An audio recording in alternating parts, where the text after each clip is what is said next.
Welcome to the True Demon Lord show. I am, of course, the True Demon Lord Franco. I am joined by my fellow Demon Lord, Mr. Byron. Say Hello, hello, Byron. everyone. Hello. Um, and we are doing an updated full Chaos Demon tier list because a lot has changed since the last one we did. The last one we did was like, oh, it was a while ago, right? The channel has now been, it's just over a year old, and I think we're about a month to 2 months in. So it was a while ago, but a lot has changed since then, and even since I've done my own individual like detachment ones, has changed massively since then. And obviously, we've had some changes recently as well. So, um, and I thought in reaction, Art of War did one, and I thought, well, even though Art of War they had Nick, who is one of the Mister Demon guys, I thought who better to do another tier list than two of the best UK Demon players around, I guess. Yeah, boy. No, we definitely are. We definitely are.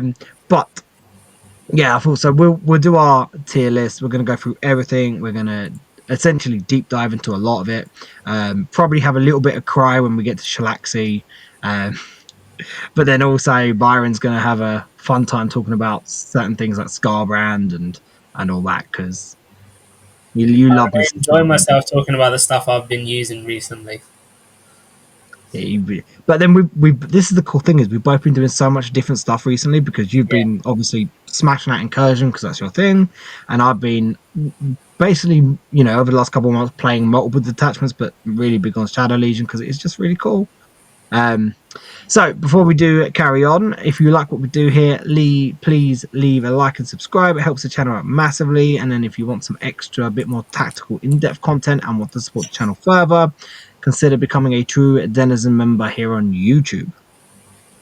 So we have obviously 5 tiers. We've got list staple, which means, it is a near auto take, very good unit. You can't go wrong taking it.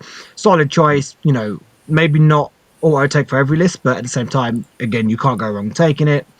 Not bad, but not great. Like it's decent. If it fits your playstyle, great, but it may not fit your playstyle. It's a unit that you can leave at home, but if you like it, you can take it and it will do fine. Super meh, you know, it's meh. It could be better. Maybe this could be a little bit of almost there, but not quite. And because of that, it's just not great. And then we've got Yuck, which is just. I didn't put the tree or the throat or the altar on here, but them two would have fit in Yuck. But I thought we're not even going to waste our time on them. So yeah, Yuck is crap. anyone So who's looking for those before we start the vid, they're in Yuck. they are in Yuck, but we're not even wasting our time by putting them on this list because they're just not worth it because they're fucking awful. Right. So we're going to start, of course, with the big man himself. And I think I'm just going to take lead on this and say, boom. I don't think either of us disagree with that. Nah, no chance. He's got to Mate, be up there. there is no argument anymore. Before I got the argument, we both liked him, but I also got the argument. There is no argument anymore. He is, of course, best in Shadow Legion when you can give him sustained or lethal. Like that guy in Shadow Legion is unreal with a combination of his betraying shades and then obviously being able to get sustained on that. And then being able to go into combat, 7 attacks, hitting on 2s. He now has reroll 1s. Thank God, finally. And then obviously Dev Wounds. Thank God, finally. Like he went from he might kill this rhino, but he might not to he can realistically kill a Land Raider and not break a sweat, which is an Yeah. insane jump. I had him go into a unit of I think it was Draxus and 4 guard and just wipe them in one go. That he never would have done that. Never in the month of Sundays would he have ever done that before. Yeah, he's just amazing, right? Biggest thing he's done for me is kill a Tesseract Vault. In one go, or Not by himself. It took a bit of help. It oh, took a shooting phase and a movement phase of Gyo making him -1 toughness. Shooting phase from both Gyo and him, and then combat from him. nice. I've had him kill a knight in one go, and I was like, what, what? I was like, I almost fell over. Big Knights, I feel like it was possible for him before as well, but now it's just emphasized the reliability of it. Yeah, but it was but you would be clenching, right? Like crossing everything, being like, please do this, please do this. Now, if he doesn't kill a knight, I'm like, oh, that's shit. Like I would expect him to. Yeah. And of course, his lone op aura is still really, really, really good.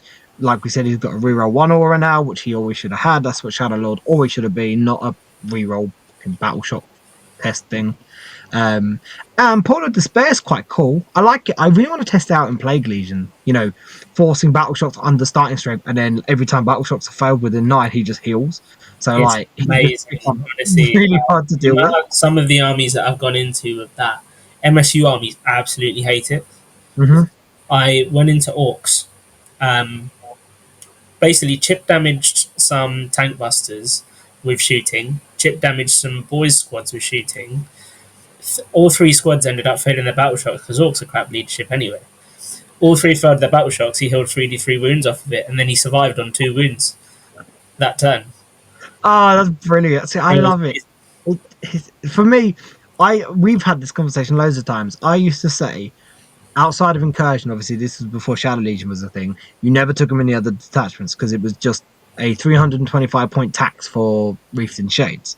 Now I think you always like. I think there's a legitimate argument for him in any of the detachments, even though he doesn't benefit from the four god specifics.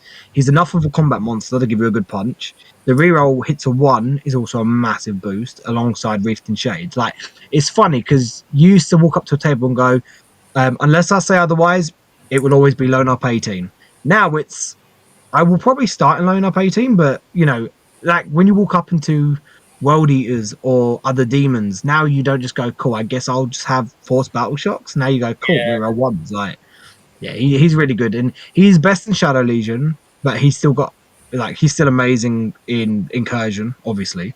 In my And opinion, he's better than a Bloodthirster now in Incursion. he's what? I think he's better than a Bloodthirster now in Incursion.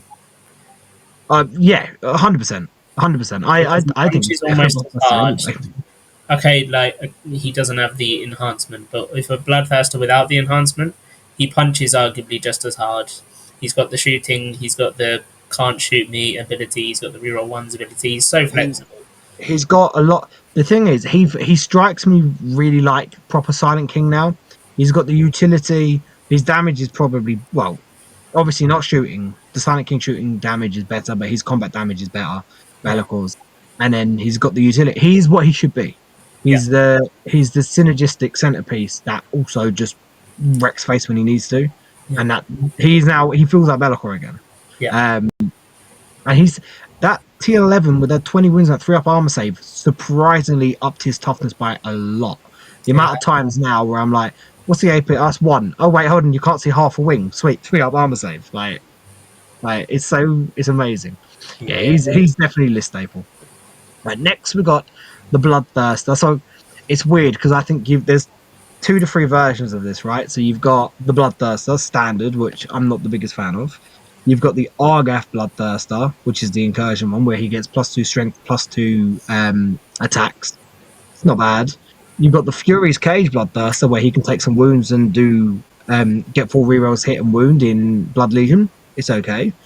Or you've got the only Bloodthirster that actually is worth taking, and that is the Bonk and Dash Fade to Darkness Bloodthirster, who is absolutely insane. That guy is S tier. He's list staple, right? Yeah. He is list staple. The other Argath is probably a solid choice. Fury's Cage is probably solid choice, though that detachment is not amazing, but he's a solid part of that detachment when you give him Fury's Cage. And then I think the standard Bloodthirster, I think, I don't know, I'm starting to warm up to the Bloodthirster now. I think it's weird because solid choice is where I would put him, but I think with Fate to Darkness being an option, I think he just goes in list staple because of that. Mm, I think one below. I think he can be top of solid choice Uh, or towards the bottom of list staple. it's Fate to Darkness that puts him here for me because Yeah, the Fate to Darkness is really it's stupid, right? It's going to get nerfed and it should get nerfed, right? yeah. My original idea because it's 15 points. Like that's who thought 15 points for that was fair? It's not fair. So here's my Uh, argument for it. I uh-huh. think combat armies can still play around it quite well. Yeah, definitely. And if you play into custodies are hard to actually do with it. You've got to employ some real tricks. Like when I'm playing into custodies, I look for where their character is, as long as I can get within that character and not within an inch, or big units.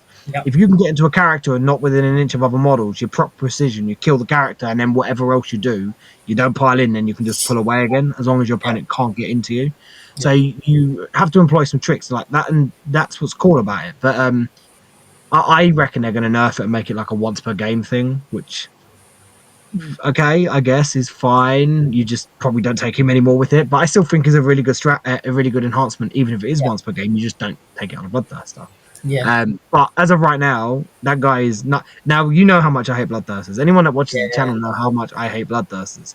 This guy I have loved using, and I think in now the 40 games of Shadow Legion I've had, maybe two where I've gone, that guy was crap, and that was only probably because I probably misplayed him. Or he got overwatched off the board after he moved up for the first turn against Scarred, because that still annoys me. But apart from that, okay, I'm going to put a solid choice because I don't know. What do you think? Because I think Fade to Darkness is a list staple, but I think if we're kind of consolidating all of the versions in one, I Yeah. think maybe top a solid choice. I think so. I think if we've been balanced about it, because I'm taking the incursion one into account with Yeah, Argath, and he's very good, but he's not Scarbrand. no, And I'm also taking the Blood Legion one into account again. Fury's Cage. He's very good with Fury's Cage, but he's doing damage to himself to get those buffs. It's now the yes. closest thing we have to old Shalaxi in terms of dealing damage. Mm-hmm. Um, I think Solid Choice is the best place for him right now. But if we have a little bit of a rejig towards the end, maybe he can end up towards the bottom of list staple. Yeah. It's Fade to Dark. If Fade to Darkness didn't exist, then there wouldn't be an argument for this staple. It's because of Fade to Darkness. I'll let you take the lead on the next one because you've got far more experience with this than I do, Mr. Brand, Mr. Russell Brand. Brand. Uh, Oh, great! Now I just see Scarbrand with a big wig on his head. that's when he eventually cuts that giant long beard that he's got. He's gonna just have it as a wig on his head. Yeah, so I think there's only one place for this guy, and that's list staple, unless you're playing Shadow Legion. Um, Yeah, which is he sad that is, you can't take him Shadow Legion. yeah, it's very sad, but I think Mhm. he'd be a staple in Shadow Legion, 100%. Even though he doesn't really get any of the buffs, like No, because he's already he got can advanced do all charge of it anyway. anyway. But like, he's just so good. He's so efficient now of what he does, and he's such a force multiplier as well. When you give in all of your other corn guys plus one attack, he lost the no fallback ability, which hurts a little bit.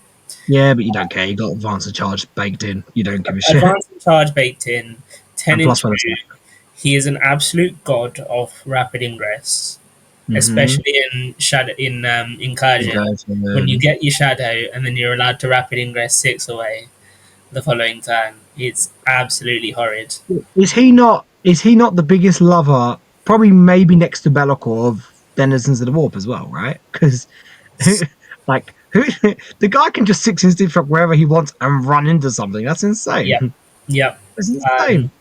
I did that at Glasshammer when I was running a bit low on units. Be'lakor and Scarbrand had to start pulling their weight and killing stuff, charging multiple things. And there was a turn where I drew Mark for Death and bring it down both at the same time. And he didn't have a lot of little knights left, so one of the little knights he had to pick was on an objective next to another one. Scarbrand charged into both and killed both. While Be'lakor charged into another little one and killed that. So Nice. yeah, that was a very good turn. But yeah, that's an example of where you need to use denizens on him. Yeah, he's really good. I look. I the re. It's annoying for me because I don't want to play Shadow Legion. I don't want to play Incursion for a while because I played it for a year and a half. I'm not like you. I can't. I was bored of it. I needed a break. Yeah, At the moment, I love Shadow Legion because it reminds me of old demons, and obviously can't take them in it. And nothing any other place. Like I do want to eventually test out Blood Legion. I just don't like it. It's just not very good. But Scott, he loves Incursion. But yeah, he's still. I think if you're running Blood Legion, I think you still have to take him, right? He's like auto take, oh, and yeah. actually, in that detachment, okay, you don't have 6 in zip strike, but you do have move through walls for 1 CP. Yeah. Which is insane. 10-inch move, advance and charge, which he doesn't have to spend the CP for, and then just go through a wall. Pretty good. Um, and also, I like the idea. It's quite hard because you'd have to use another unit to help him do it. But the is it false flight where you can charge something that's fall back? So you use a unit and him to trap something in, so when they fall back, Yeah. it's just quite funny. Just this idea of Scarborough going, nah, no, no, you don't, just No, you running don't. after him. Catches up to you. Drops Yeah. the axes. Fucking gorilla stomps forward. Have you ever seen is it Total War 3? Have you ever seen him in that? No, but Like I need to. he's so cool. That's what it just reminds me of because he just like literally just runs at something and it's just like yeah, that's literally Scarborough. Um, cool. Right, moving on to. Do you know what? I think the way we should do this with the Greater Demons is I take the lead on the generics, you take the leads on the named. Sure. Yeah. That So works. Lord of Change, this dude. So I genuinely believe outside of two versions of him, he sits here. I really dislike the Lord of Change, but Everstave plus 6-inch range plus 2 strength is really, really, really good. Yep. And Infernal Puppeteer, I can't stress or I can't explain how much I love that enhancement. Like that enhancement, I think after Fate to Darkness is like my favorite enhancement because it's just so cool. Yeah. Being able to, and it just allows you to get total like value out of him Yeah. because his damage, like, and then if you mix it with Pyrogenesis, I wish it wasn't as expensive, but as long as Kairos is pulling his weight on his leadership tests, it softens the blow because you're getting that extra CP every turn or Yeah. every battle round. So being able to pop Pyrogenesis, make him strength 13, strength 12 with -3, -2, and shooting through another Zinch unit, actually really, really solid. And then, of course, Incursion with Everstave is really good. And then being able to up his AP if you want with Drought of Terror is also solid. So I think, oh, it's really annoying because I think those two options pull him here. Uh, so I'll caveat it. Everstave and Infernal Puppeteer definitely sits in solid choice. Standard Lord of Change, in my opinion, sits in Super Meh. What's your opinion? I agree mostly. I think there's an argument to say the Shadow Legion goes in not bad but not great. I have thought about testing him in Shadow Legion, and I think purely just because the -1 to hit helps, and It I does, feel like yeah. I need some shooting in Shadow Legion pretty much every time I put a list together. I, But I get, I do get what that you're, I might do just get what be you're because saying. I've gotten so used to playing him in Incursion. But obviously, there's a big strength gap and big range gap between the Everstave one and the Shadow Legion one. When you compare a standard Lord of Change, like I did it right. I rolled this like I ran the Everstay for quite a while last year, and then I tested them out. I tested two out in Scintillating Legion, and even though like with the Infernal Puppeteer, he's still not like his strength and damage is a massive drop, but because you can keep him hidden for most of the game or all of the game, you get that value over 3, 4, 5 turns. But the other one just felt so bad, and this is coming from someone that like start of 10th edition. I ran two of these guys. I ran the normal one and the Everstave, and I swore by them. Yeah, I was a really big fan of the Lord of Change, but as time's gone on, I just not so much.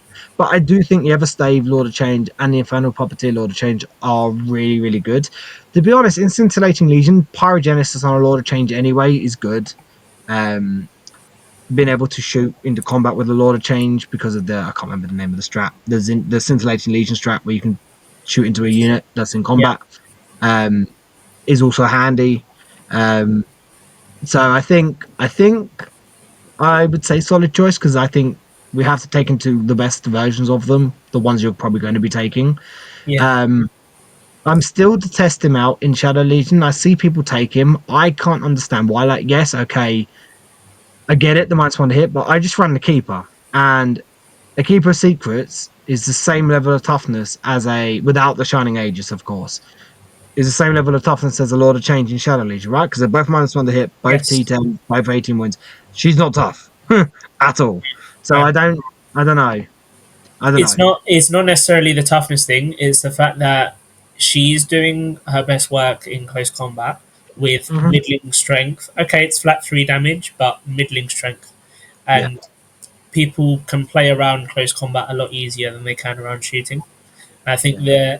the 18-inch range shooting, uppy downy, you can spend a CP to give him ignores cover and then also give him sustained True. D3. True. I think he's decent. He does his best work when he's near Bellicor with reroll ones. That I was waiting. I was waiting to bring that up when you finish. I don't see any world apart from scintillating legion. Maybe the only time where you, if you've got a Lord of Change, you need Be'lakor. Like he Yeah. has to babysit him because he needs to give them the don't shoot me from far away. Then when they need it, the reroll ones, and then Lords of Change. If they get stuck into combat, they're screwed because they're not good in combat.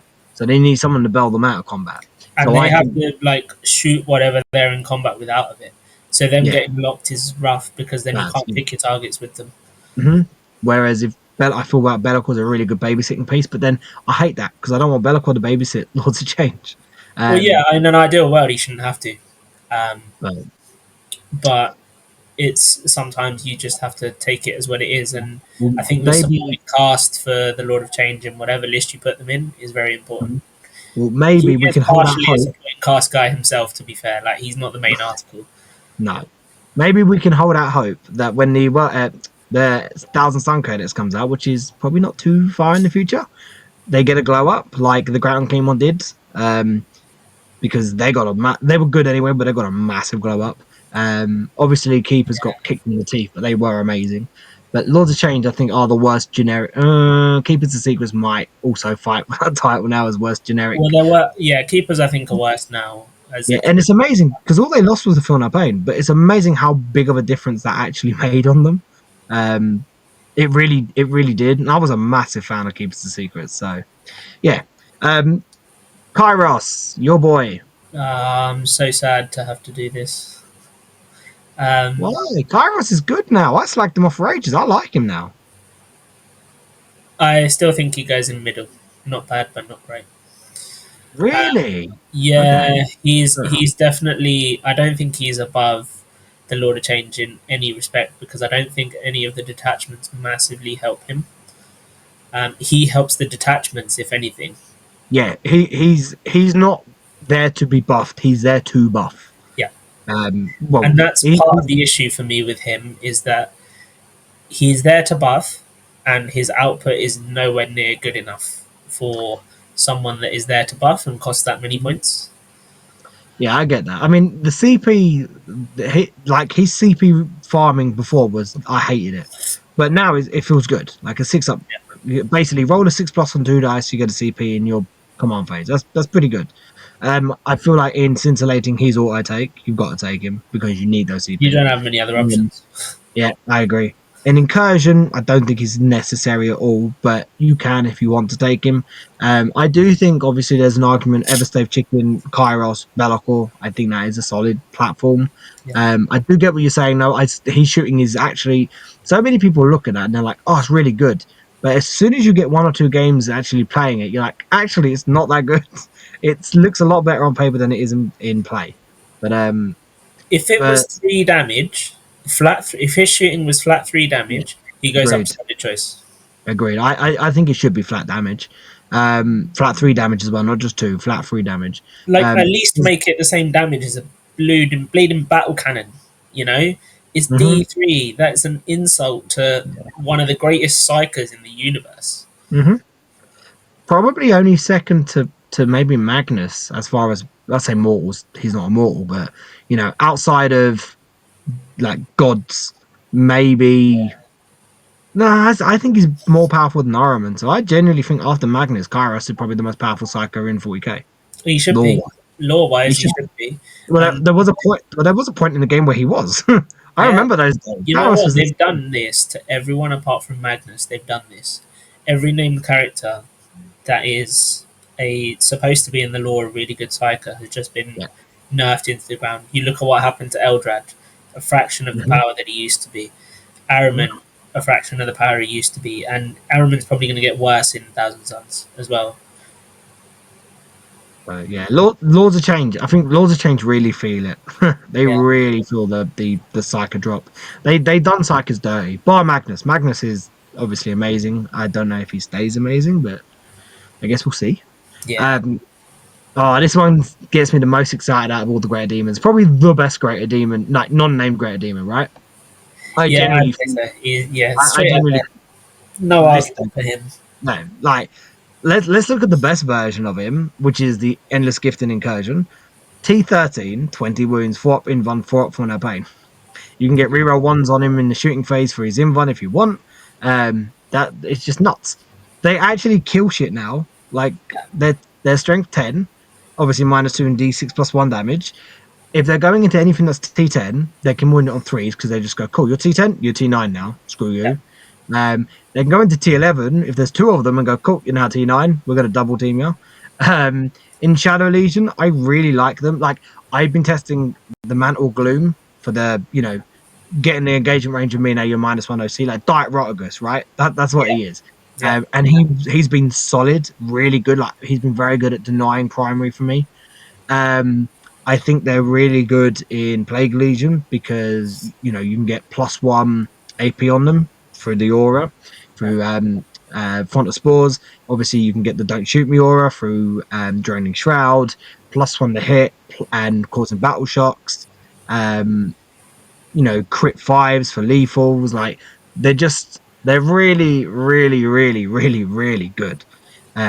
Obviously 6 up for no pain on the standard one that's not the endless gift, and that +1 toughness aura on Nurglings and Plague Bearers and Beast and Nurgle are really, really good.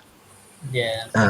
Yeah, I just don't see how you don't even without the endless gift. I still think they're really, really, really good. I think they are generally one of the best units we have. So By I've yeah. been thinking about testing in Shadow Legion the one with the scout move. It's okay. I did test it. That's the first one I did test with Leaping Shadows. Yeah. I just don't feel it's necessary. I feel like you have better options there. You have obviously I think Screamers with the Fate Screamers decent. I really want to test out the Torment Bringer with the Hell Flares. I think Accursed Cultists and Dark Communes are probably the best takers of it outside of demons. Um, Maybe even a Bloodthirster, maybe Blood Crushers and a A chosen brick, Bloodmaster. a possessed brick, all good Yeah, options with yeah. Leaping Shadows. Chosen, and a Lord are really good with it. Yeah. Um, possessed. The problem with the possessed for me is that the Master of Possession is so naff. He's so crap that I feel really bad taking him just to caddy that. But he's the only way you can get it on them. Yeah, like he's good, but I just don't feel like you need it because he's just, like, what are you going to do with him? Move him to the middle? Like, why do you want to spend the 15 points there when you can put that somewhere else? Because you're not going to throw the ground cream on someone's face like turn one, turn two, right? Whereas you're going to do that with ACDC, you're going to do that with Screamers, you're going to do that with Chariots, like. But Mantle of Gloom is really good on him. He's Diet Rotigus. That's literally Yeah. what he is. So my Um, my plan with him and hope in my latest Shadow Legion list was rather than have him like fighting over a middle point or trying to attack people for a point, is just go sit on one and try and stay there all game. yeah, And the scout move allows him to go take it turn one quite easily. yeah. I mean, I get that, but then I mean, he moves 7. I mean, for a lot of like, okay, maybe not so much search and destroy, and I think UKTC hurts them a lot. But I've been playing on a lot of GW. Like my last, barring South Coast, every other event, all barring South Coast, ITT, and Nottingham, my other like 8 events I've done this year or whatever it is have been GW, and like I infinitely love GW much more than UKTC, Yeah. and they're really good because they can just move freely. And a lot of cases with a 2-inch advance, generally you're on the objective, maybe a 3-inch Yeah. advance. So Like my thinking is there will be times when just moving him out and no one else onto that objective is useful. yeah, I So yeah, mean, the I scout get it. move. I don't think it's bad. Yeah. I just It's think there's other options there that you can put it on. But I yeah. don't know. Like I think it's definitely worth testing. I tested it. It was okay. I just felt I could have used it somewhere better. Yeah. Um, but yeah, he's amazing. Rotigust.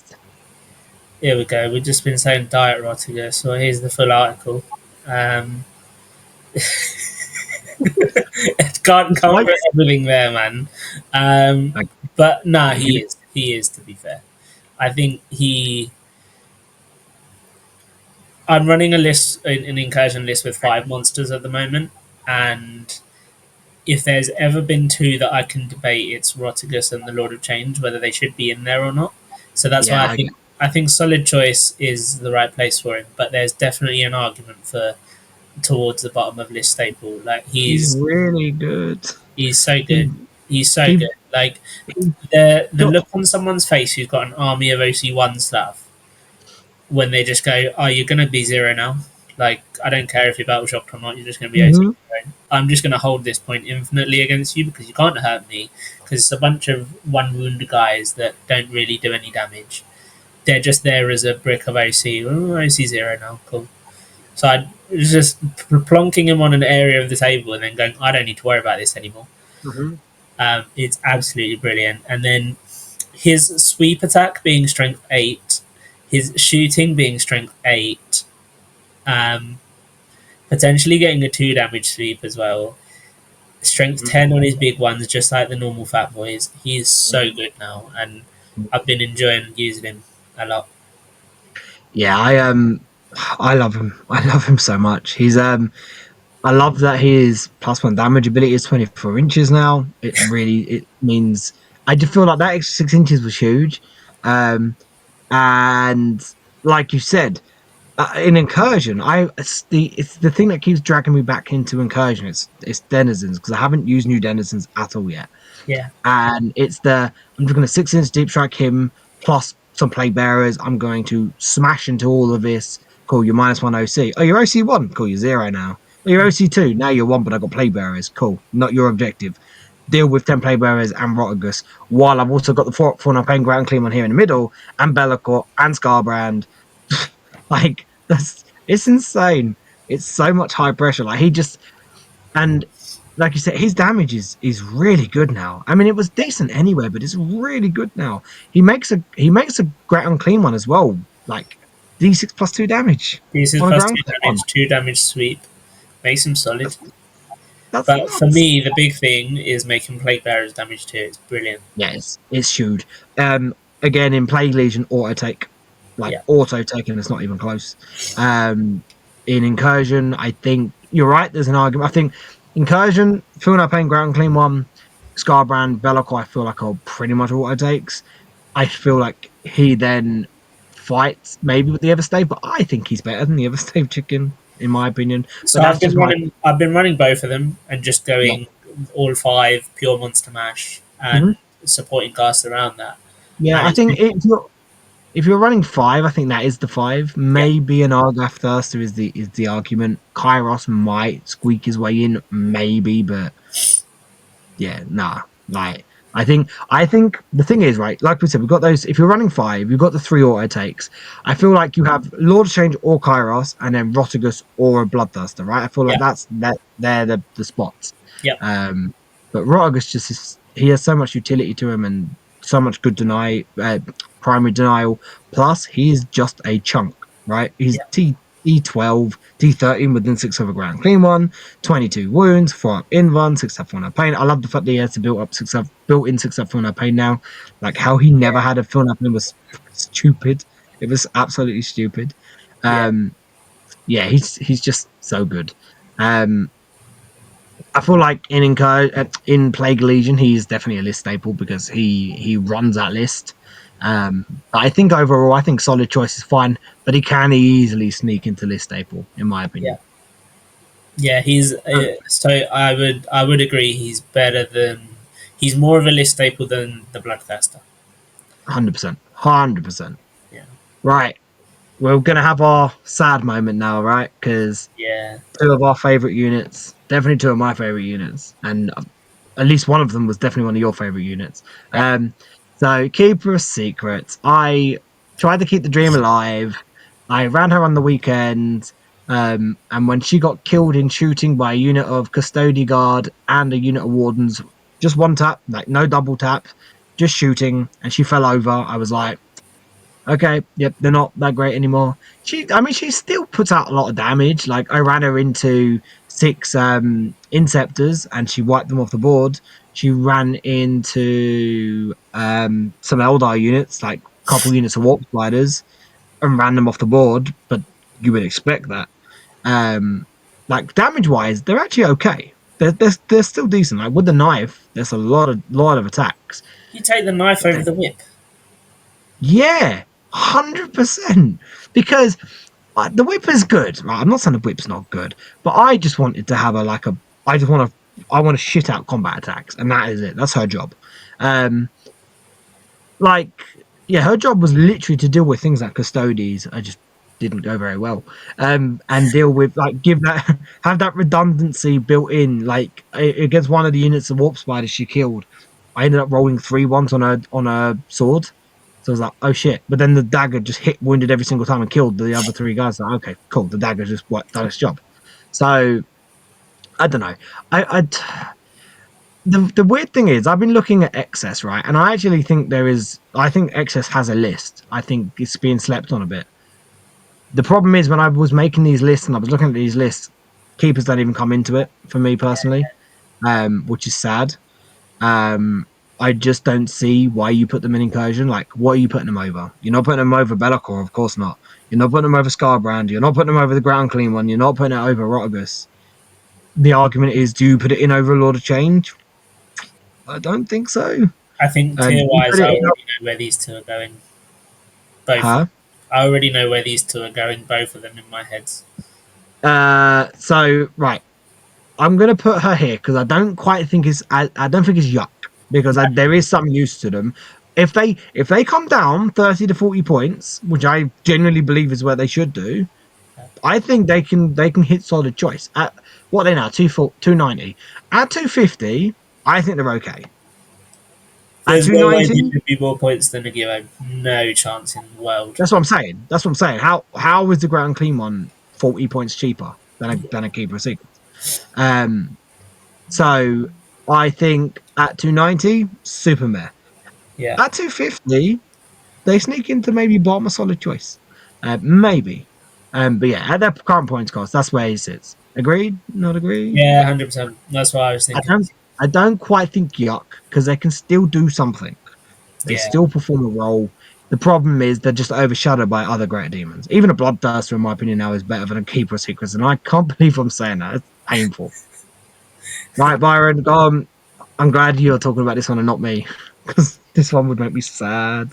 Part of me is so sad. I really want to just put her in yuck, but I know she doesn't belong there. No, she doesn't. Yeah, Not she that bad. belongs. She belongs in Supermare. It's really upsetting that 45 points reduction, and they thought that was all that was needed after dropping the Fiona Pain, dropping the Mm. -1 attack, and making the rerolls ability worse. Like, you've dropped 33% of our resilience, plus because of the -1 attack going as Mm. well. Like, why did that need to go? It's the I don't cloak of understand what I got from constriction Cloak ability. Constriction. So, Constriction. like, I don't get why you did that. like lore wise, it's there. Hmm. Why are you just pretending that she just wears a normal cloak now? Is all we're Hmm. doing here. Like, there's pictures of her using the cloak of constriction to stop a bloodthirster from using his Oh, I axe. love that. You know? I love that picture. It's such a cool picture. Do you know the best thing as well? Paulie got me a calendar, the Demon's calendar for this year, Oh, and nice. guess when the nerf came in? The nerf On for shit. Shalaxi On came Chillax's in one. when on her month when it's that picture of her fighting a bloodthirster. This month, Oh, that's April's sick. picture is her fighting a bloodthirster, and that's when she got hit hard. So it was absolutely amazing. Still got that picture on there in the back room on the calendar, just staring me in the face, going, "My cloak of constriction does nothing now, mate. Sorry."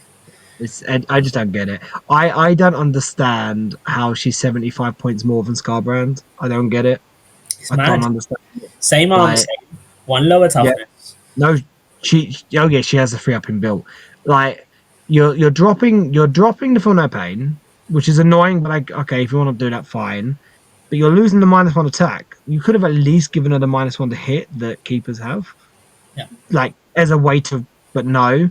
I like that she re-rolls advanced and charges innately. That's cool. That's right. It is a re-roll advanced and charges, right?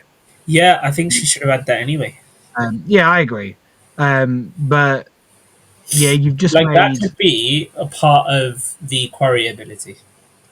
Mhm. I think if they'd have kept reroll damages in the quarry ability and added reroll charges into that, forget the whole reroll advance and charges being a separate rule. It doesn't need to be a separate rule. No, Just let I her agree. reroll charges against her quarry, add that into the quarry ability, and then keep the cloak of constriction. Then at a stretch, because of the reroll damages being there, she might be worth 380, but you need that cloak of constriction there. Yeah, You and the can't other drop thing is both her defensive abilities and only go down by 45 points.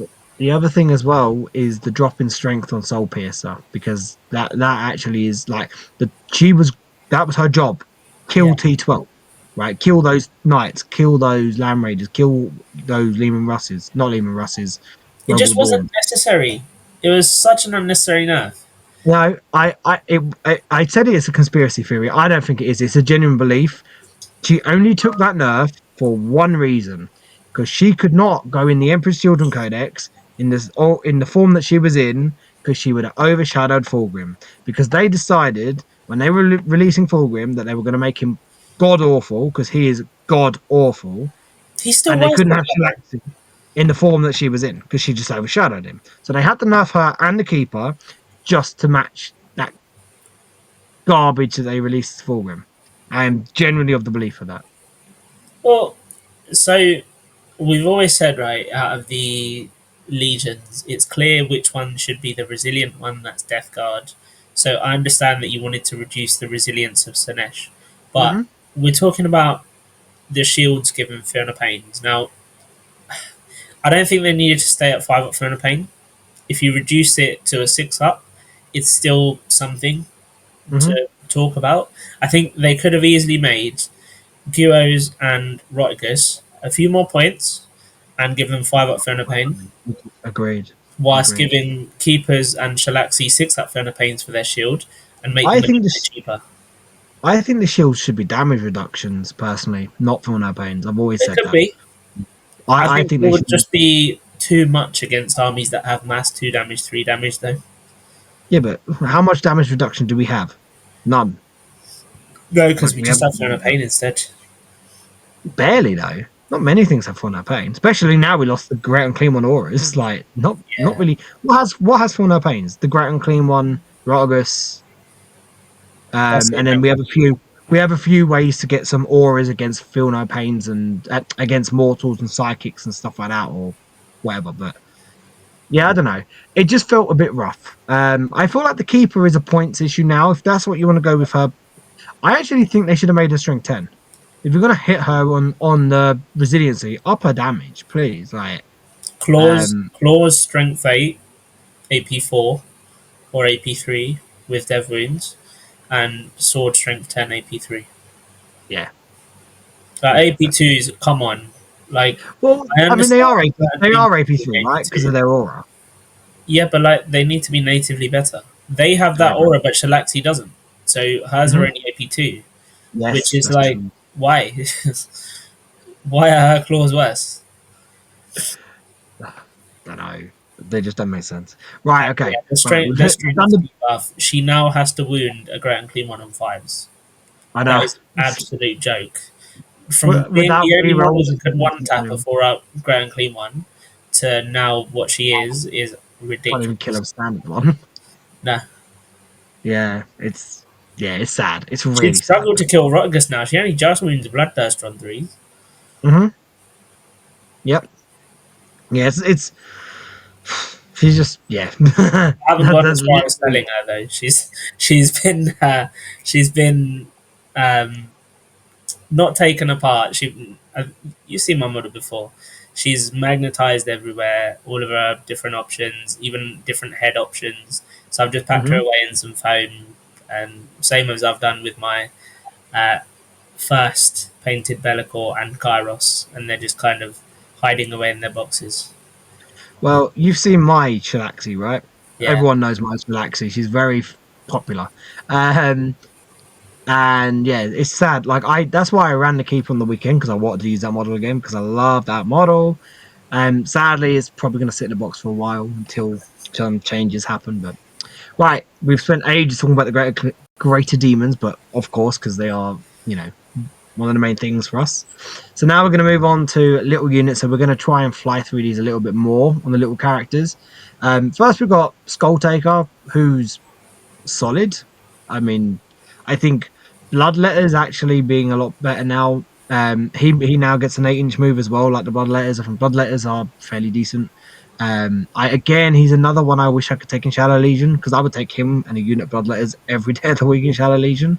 Um, I still prefer the Bloodmaster though. I still like the Bloodmaster more, but he's solid. He's a good little character killer.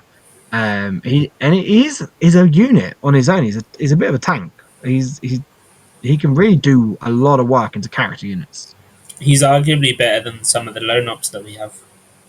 Even if you run him on his own, even though he doesn't have I, lone I think he's better than all of the lone ops we have.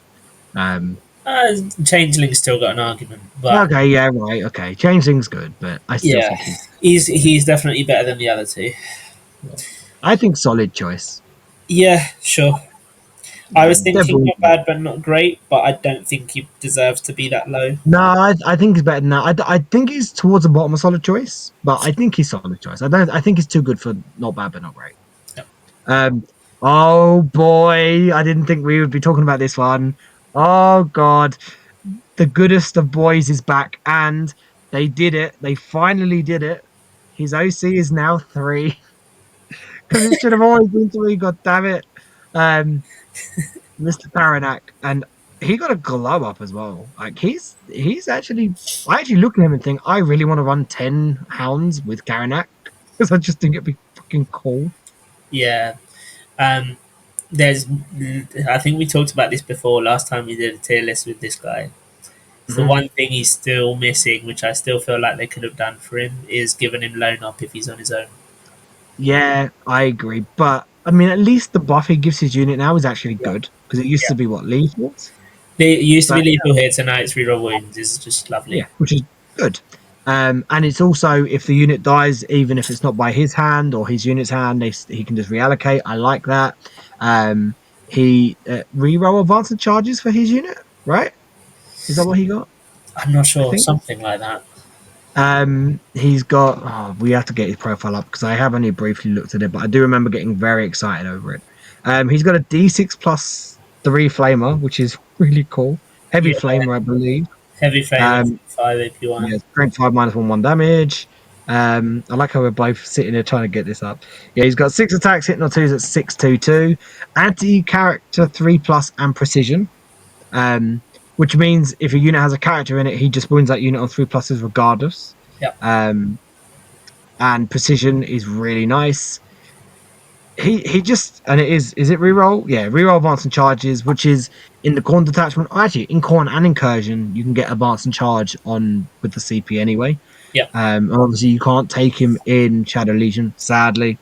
But if you could again, I think him and 10 Flesh Hounds in Shadow Legion would be insane.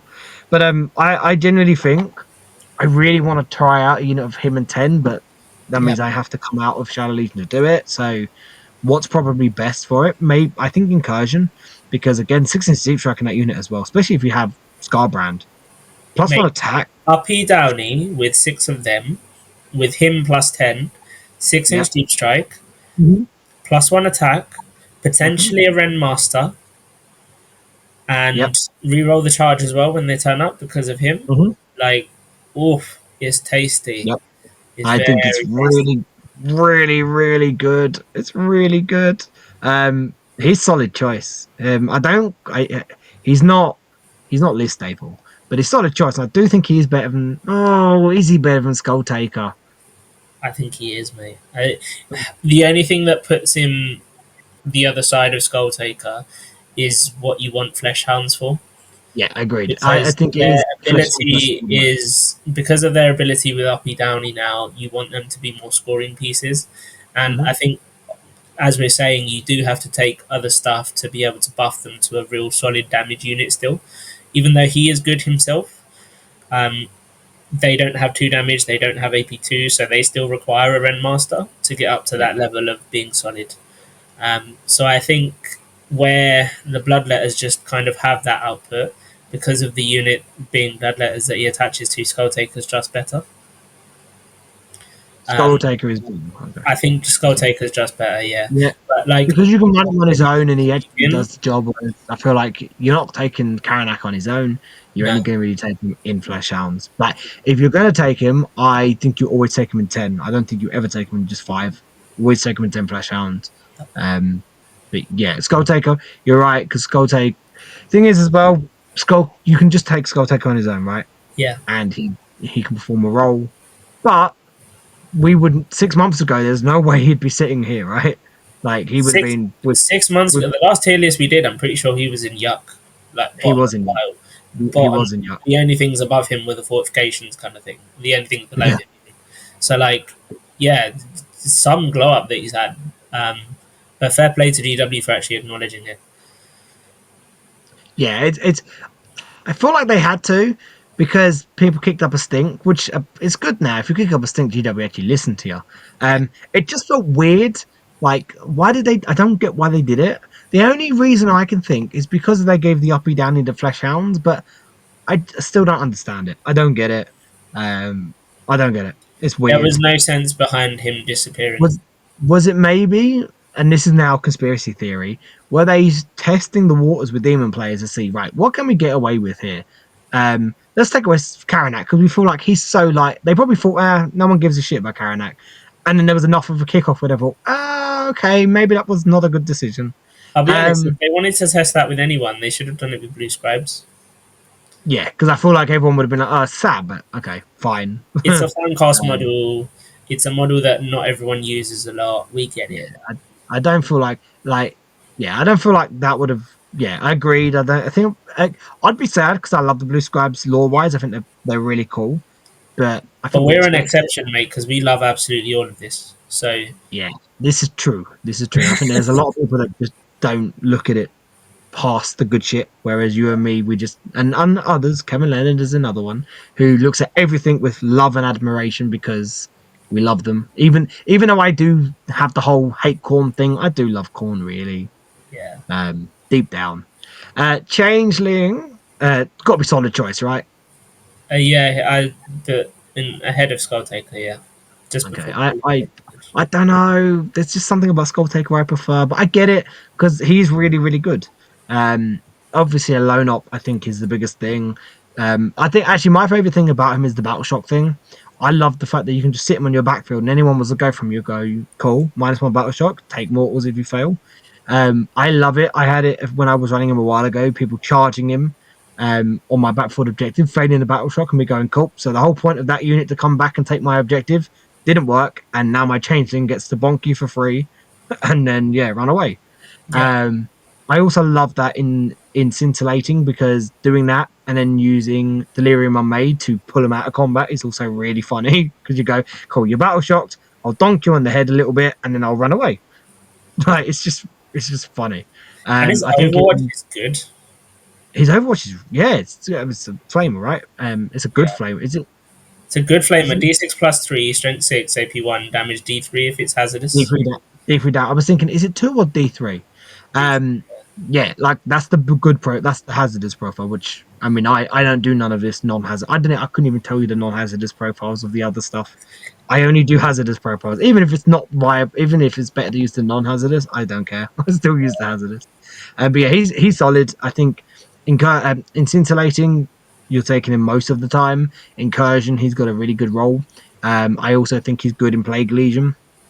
I think he's good in any of the detachments because he's Yeah. just a lone op that is annoying to deal with. He Yep, fits and every he's cheap enough. He's now cheap, 5 points cheaper than the mask, which I'm shocked about. Um, No, they're both 95, aren't they? Is he 90 he's points? 90. Yeah, Oh, I thought he was 95 points. Fair enough. He is 90 points. yeah, And the mask is 95 points, which makes me sad. Um, Blue Scribes, not bad, not great. Like, sure. for 75 points, it's a fast loan up. Yeah, Yeah. Against Grey Knights or certain demons, there's a little bit of an extra roll of going cool, -1 to wound, I guess. Not mm, that ever really comes up often, and they can do some mortals when they get near things. They're a cheap loan up. yeah. That's fast. 12-inch movement loan up. That is it. Literally, that's it. Yeah. I think they're solid if you want to use them for just some scoring, but also they don't really do anything. um, Epidemius. Epidemius. I really wish he was allowed in Shadow Legion. I think out of all of the Oh, characters that could be allowed in Shadow Legion, just could you makes imagine Plague Bearer this so unit ludicrously of, tough. this unit of plague bearers that's within 6 of a ground clean one is T6 -1 of wound against T strength 7 or higher with a 4-up invuln. It would be so stupid. Oh, and Yeah, I if know. you I kill if agree. you kill some before I do my battle shock test, I can pay a CP to resurrect one as well. Oh no, sorry, that's Zinch, isn't it? No, yes, it is. I've had that. It's amazing how many times people have got that mixed around because I've had a few people talk when we talk about that. Um, death denied, isn't it? They go, oh yeah, you can just return a model back. I'm like, no, that's only if it's in. Just like, ah, damn it. But I mean, you still get D3 back if you battle shock. Yeah, exactly. Um, I think, yeah, I wish you could take him with Shadow Legion. Um, He adds I a don't solid think, amount of combat to the unit as well. yeah, his combat is really good, Yeah, really good. D6 Considering it's plus just three, nerves. hitting on twos, I think as well. Like he's Yeah, solid. yep, 2 damage. I think he loves Plague Legion. He gives you some CP, like, Yeah. and Plague Legion, you're taking a lot of Nurgle. Um, I know you were running him in Incursion for a bit. Um, like he's not bad in Incursion, Who's I that guess. Epidemius? Yeah. I've never run him. I've never run him. Oh no, no, that was the guy that ran him against you and he killed Bellicor, right? Did he kill Bellicor? I think At so. at oh god, Poison Mass Destruction last year, right? Yeah, I think he did. The first Pariah event. I remember you telling me like, "Fucking Epidemius just killed Belloc." I'm like, Yeah, "Oh, wow." he was Nah, he was on his last wound, but yeah, he finished off Bellicor. yeah, he's good. Yeah. Right, I'm gonna do this one first, and then you can talk me into it because this is my genuine opinion. I fucking hate Slimex. I think he's so awful. I had so many arguments in early to mid 10th over his um shadow terrain ability. I was so happy. Like, obviously, loved the whole 6-inch shadow bubbles around Greater Demons. It always should have been a thing. But one of my favorite things about that like update was it killed dead. Um, the argument on Slimex for me I was like, cool, don't talk about him again. Um, he doesn't get people go on about beasts because beasts are amazing, but you can't take beasts in big enough units to really benefit him. For me, also, I don't think he does enough for beasts. He gives them a free heroic once per game and reroll charges. Um, It's not yeah, even I mean, worth. You know, yeah, we say about like stuff that's not worth mentioning. This yeah, guy, I really wish he was good. I, yeah, I I do. so wish he was good because I absolutely adore the model. Yeah, But the model was awesome. He's amazing. He looks amazing, but he's yeah, just not. He's like just not he good. needs he needs so much going for him. Like Beast's got a scout move. Why didn't he? Yeah, no. If But you put he, him he in can beast, join they them, can't but see he actually makes them him. worse because he Yeah. doesn't get the scout move. Mhm. He needs to have scout, and he needs to do something more for the beast. He needs to give them like +1 to hit or something like that. Well, at Um, the very least, on his data sheet right now, he could have scout and he could at least go through walls like the beast can. yeah, The fact that he can't do yeah, because he's mounted, isn't he? the fact that he can't do those things is just an instant hindrance. And Mhm. 120 points. Are we actually serious here? Are we saying that I know. he's as many It's points never gone as down. Celeste, like a Yeah, guy who resurrects and gives his demonette crit on fives? This is a I know. serious thing. Like, Yeah, it's just no. yeah, It's agree. absolutely it's really sad that he's as bad as he is. He's also one less OC now than Beast. Mhm. Other Yeah, Beast changed and he didn't at all. yep. They So just you're not gonna talk me. You're not gonna talk me out of yuck, no. no chance. They Good. I'm he's glad. he's been forgotten about. Celeste.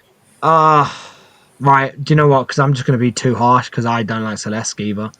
You rate her or rate them, and then I'll give my points. Where do you want Um, them? If I had my way, I would put them in top of Super Mare.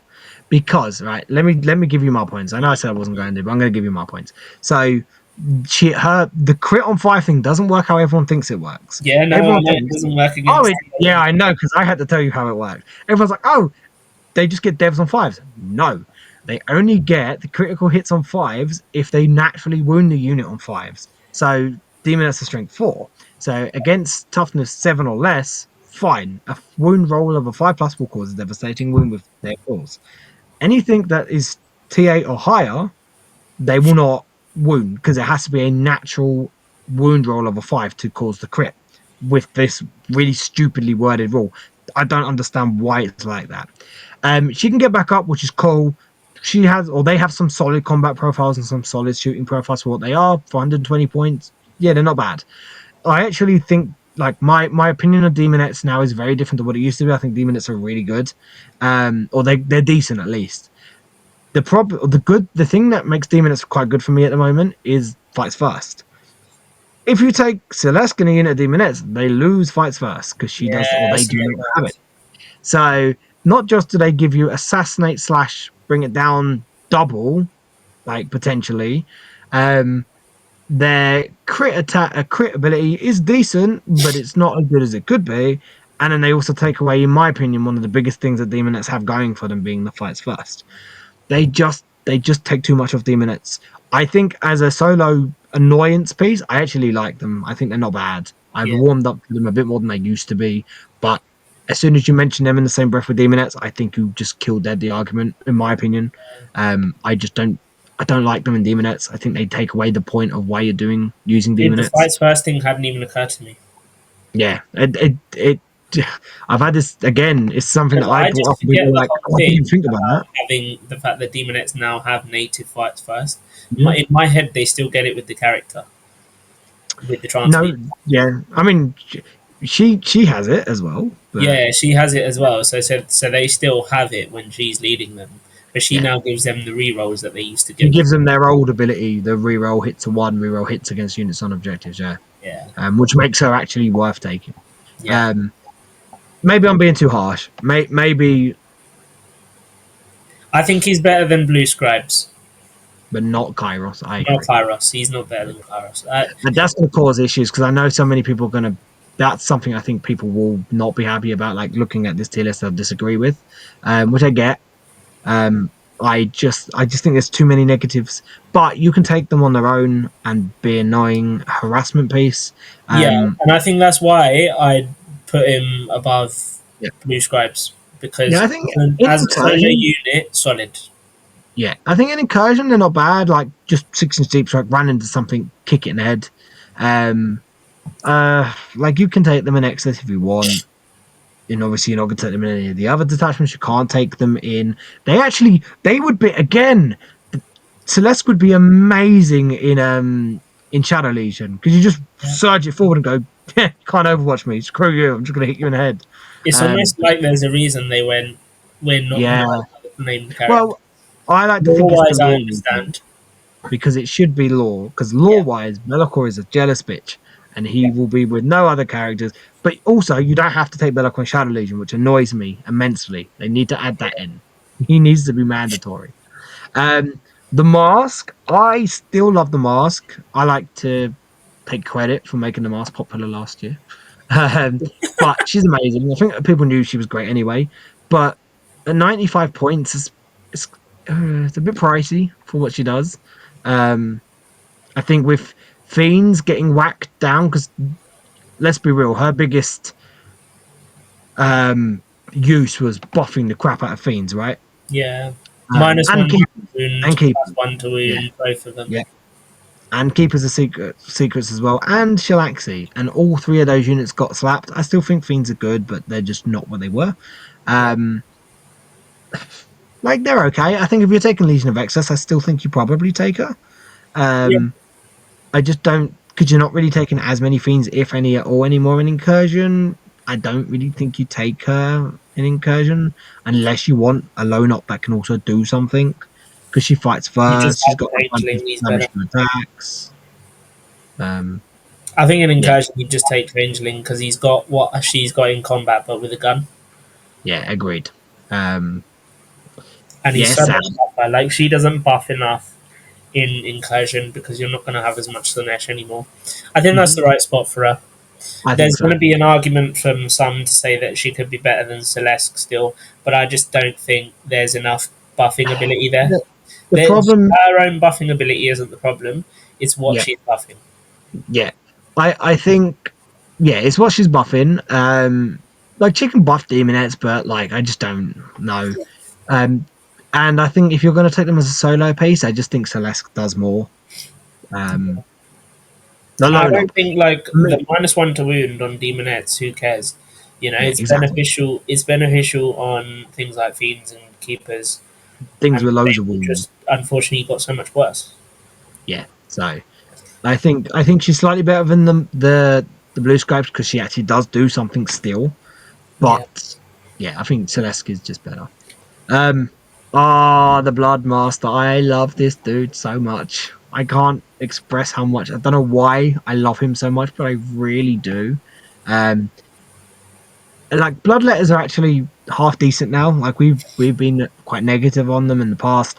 I think Bloodletters with an 8-inch move, especially if they go down to 90 points, like they are on World Eaters Codex. If they go down to 90 points, man, they're going to be nuts. 8-inch move in Shadow Legion, Yeah. advance and charge, +1 to charge, and then they've got a Hellblade, right? Which I wish still had +1 attack, but we'll take the 2 attacks. So I'm Um, not sure if they'll give us the cheap versions. they won't. They won't because they're Reason being, the bloodletters in World Eaters are only OC1. Are they? Oh, that makes sense. Plate Bearers and Death Guard are still OC2. Yeah, because Did they, they're plate bearers. yeah, but did they just decide they really wanted to buff Nurgle this edition? Because it feels like it, because Nurgle Demons have got some huge buffs, and Death Guard are close to busted. The new Death Guard, not the current Death Guard.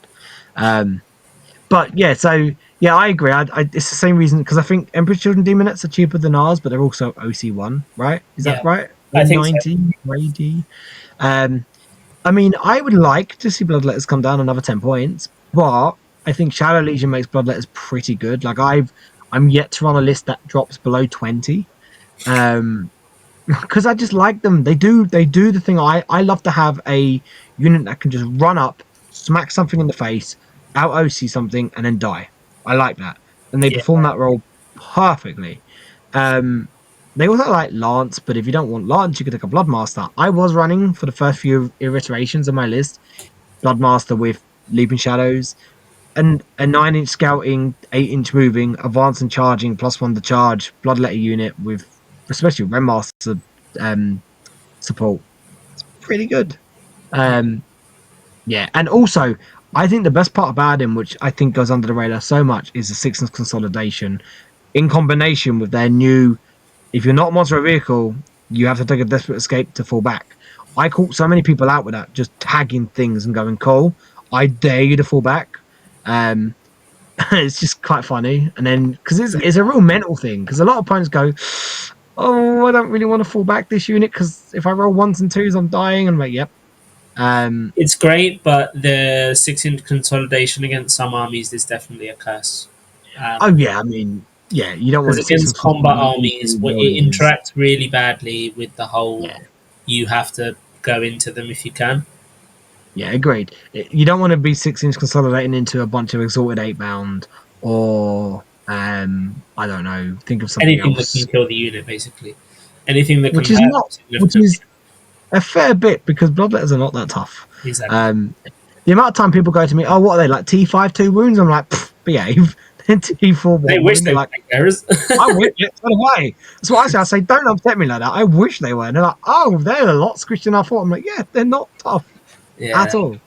Um Skullmaster, this dude, for me, this dude is nothing more than a enhancement caddy. I just don't think he's very good otherwise. Agree? Like, He's basically in Shadow Legion, the Leaping Shadow Caddy, yep. and uh, Brazen more in Blood Legion for the plus to the charge. yeah, That that's literally it. I was That's trying li- to think maybe not Leaping Shadow, Fade to Darkness, but it's a trap. no. Why would you ever not take it on? I tried it. I was like, right now, why do you just take the Bloodthirster? Like, Yeah, it's don't be true. It's Don't try true, to be but I different. think Just get it's the bloodthirster. like having it on them. Just thinking about it, it's a huge trap because if you It end up is. charging into something and killing with the mortal wounds, you can't fuck Yep. off. hmm I again, when that first happened, people were like, "Oh, but if you like murder something with immortals, like you can just run away." I'm like, "No, you can't. If you do that, you're screwed because it has to be in the fight phase." Yeah, it's it's a massive trap. Yeah, He causes battle shot or he causes battle shots against units that his unit charges. It's okay. He gives the unit dev wounds on the horns. It's okay. I think Um, in the right combination in incursion, he's okay, and I think with the right list in Blood Legion, he's okay. Yeah, I think in Blood Legion you slap Brazen Maw on him for +2 to charge, so you have a Yeah, +3 charging Blood Crusher unit that can advance and charge or drop out the sky, move through walls. It's not bad. Blood Crusher's losing a point of invuln, I think, hurts him. horrible. Not, yeah, not directly him because he didn't change, but because the unit is less tough. But they have a 3-up armor save now. I Okay, guess against AP1 or if they can get cover against AP2. I dude, don't no, know. please I don't. know, I know. I'm trying to come up with something good. Yeah, I don't Don't know. reinforce the nonsense that they do with us. I know, I know. I see so many people not that bothered by it. I think that was an awful change, hitting the blood crushers with the invuln nerf. But okay, fine. Um, not bad, but not great. Because of the enhancements, I think it just he can make because 6 blood crushes is still not bad. Six blood Um, crushers with him in incursion. No Argath or anything needed. Charge in, battle shock test, draft, bang. yeah, I actually think I prefer the um no, I don't even prefer the Leaping Shadows. I think Leaping Shadows is better on Screamers or Accursed Cultists, Yeah, or Chariots. Um, I keep looking at Blood Legion like I play Blood Legion. I don't play Blood Legion. Um, I've not even had a single game of Blood Legion. It's the only detachment I have not played yet because it yeah. just doesn't excite me. It doesn't excite me, but I can see that unit with a +3 inch to charge running through walls with advance and charge actually being fairly good. But it's also that's it CP intensive because that's 2 CP alone there. So I don't know. It's okay. It's not bad. I mean, again, that unit can advance and charge in Shadow Legion, but unless you're putting an enhancement of him, are you actually taking him in a unit of Blood Crushers? I don't No, think because so. he doesn't buff them enough. I think No. I only say incursion because the draft is there. Yeah, agreed. With the reroll wounds because of the caveat, yeah, I agree. Reroll Um, wounds and devastating yeah. combined with the fact that he forces the battle shock. And you can also use other units to force the battle shock as well. To be honest, the best thing about him is probably the fact that he just gives you an additional dice to roll on the impact hits. To be Yeah. honest, that's probably the best thing about him. I think I'm going to put him above. I'm not going to put him above Celeste. I'm going to put I below think he should Celeste, be above above Mark. Celeste. Huh? I think he should be above Celeste. Okay, fine. I'll let you talk me into it. I don't really care enough about him or Celeste to really argue it. To be honest. Um. Oh, this one's interesting This is because painful because the points cost really hurts now. yeah, it does. Before it was here Yeah. every day of the week. It's still solid. It's still in He solid. is, yeah. He's Um, I think it's better than a Lord of Change. To you're be honest, crazy if you think he's better than an Odyssey. huh? You're crazy if you think he's better than an Odyssey. No, I genuinely do. Mate, I ran this thing a few weeks ago. Maybe because it was Shadow Legion. Do you know how much work he did for me? He was insane. He held a Hive Tyrant for 2.5 turns and killed the thing on his own. With Mantle of Gloom, so he held the objective as well. Oh yeah. Um, he ran into a unit of 4 custodian guards, and wreck them, kill 3 of them in one go because he just went, cool, I'm damage 4, damage 3, ding, ding, ding, ding, ding. I lanced on him, I think, as well. Um, he's really solid, and they are tougher than you think they are. They're incredible. I think in Shadow he's a bit of a staple, Yeah, because he's good. He's really you good. when you combo him with the Bonk and Dash Thirster, all of a sudden you just massively Yeah, upscale what the Bonk yeah and Dash Thirster can do. that damage 3 sweep is actually really good. Yeah, Um, and that D6+3. He's really good in Shadow with the Bonk and Dash because he just makes sure that Bonk and Dash is getting to run away. Yeah. But also you can just yeet them at something on his own, and he will do a job. Okay, I don't want to put him below the Lord of Change. I fucking hate the Lord of Change. The Everstave. Do you know what? I'll let the Everstave talk me into being above him, but it's only because of the extra 15 points they got. If they were still 150, they sit in list staple every day of the week. Um, but they are really, really, really, really good. Really good. Yeah, the points cost isn't on his side, unfortunately, at No. 165. Change caster, yuck. Yeah, absolute just shite. Yuck. We're not even talking The about only him. reason He's it yuck. gets taken is for enhancements, and even that's best case. What enhancements? They're just for the same points you can get a Flux Master who is just infinitely better. Um, Speaking of Flux Master, um, bottom of solid, top of not bad. He can't be better than Fate Weaver, man. That's true. That is actually really true. But he's definitely better than a Skullmaster. Yeah. Um, yeah. No, you're right. He sits there because -1 to hit on Pink Horrors turns out he's really really good. Who Yeah. knew? But if you take Shadow Shadow Legion Legion, players you know, just to save be yourself fair. 60 points. um, his Fate Dice thing is nice. Yeah. If you're taking Shadow Legion, you're not taking him. Some people have said you take him and you give him Scout on Horrors. Yes, but there's better options. Um, you could take, actually saying it, you could take him and Mantle of Gloom on a unit of Pink Horrors. So Oof. that unit is now -2 to hit. Obviously, you can't be more than -1, but you cancel out any pluses. Yeah. A unit of Pink Horror is insanely tough with -1 to hit. So -1 plus an additional -1 to cancel that is good.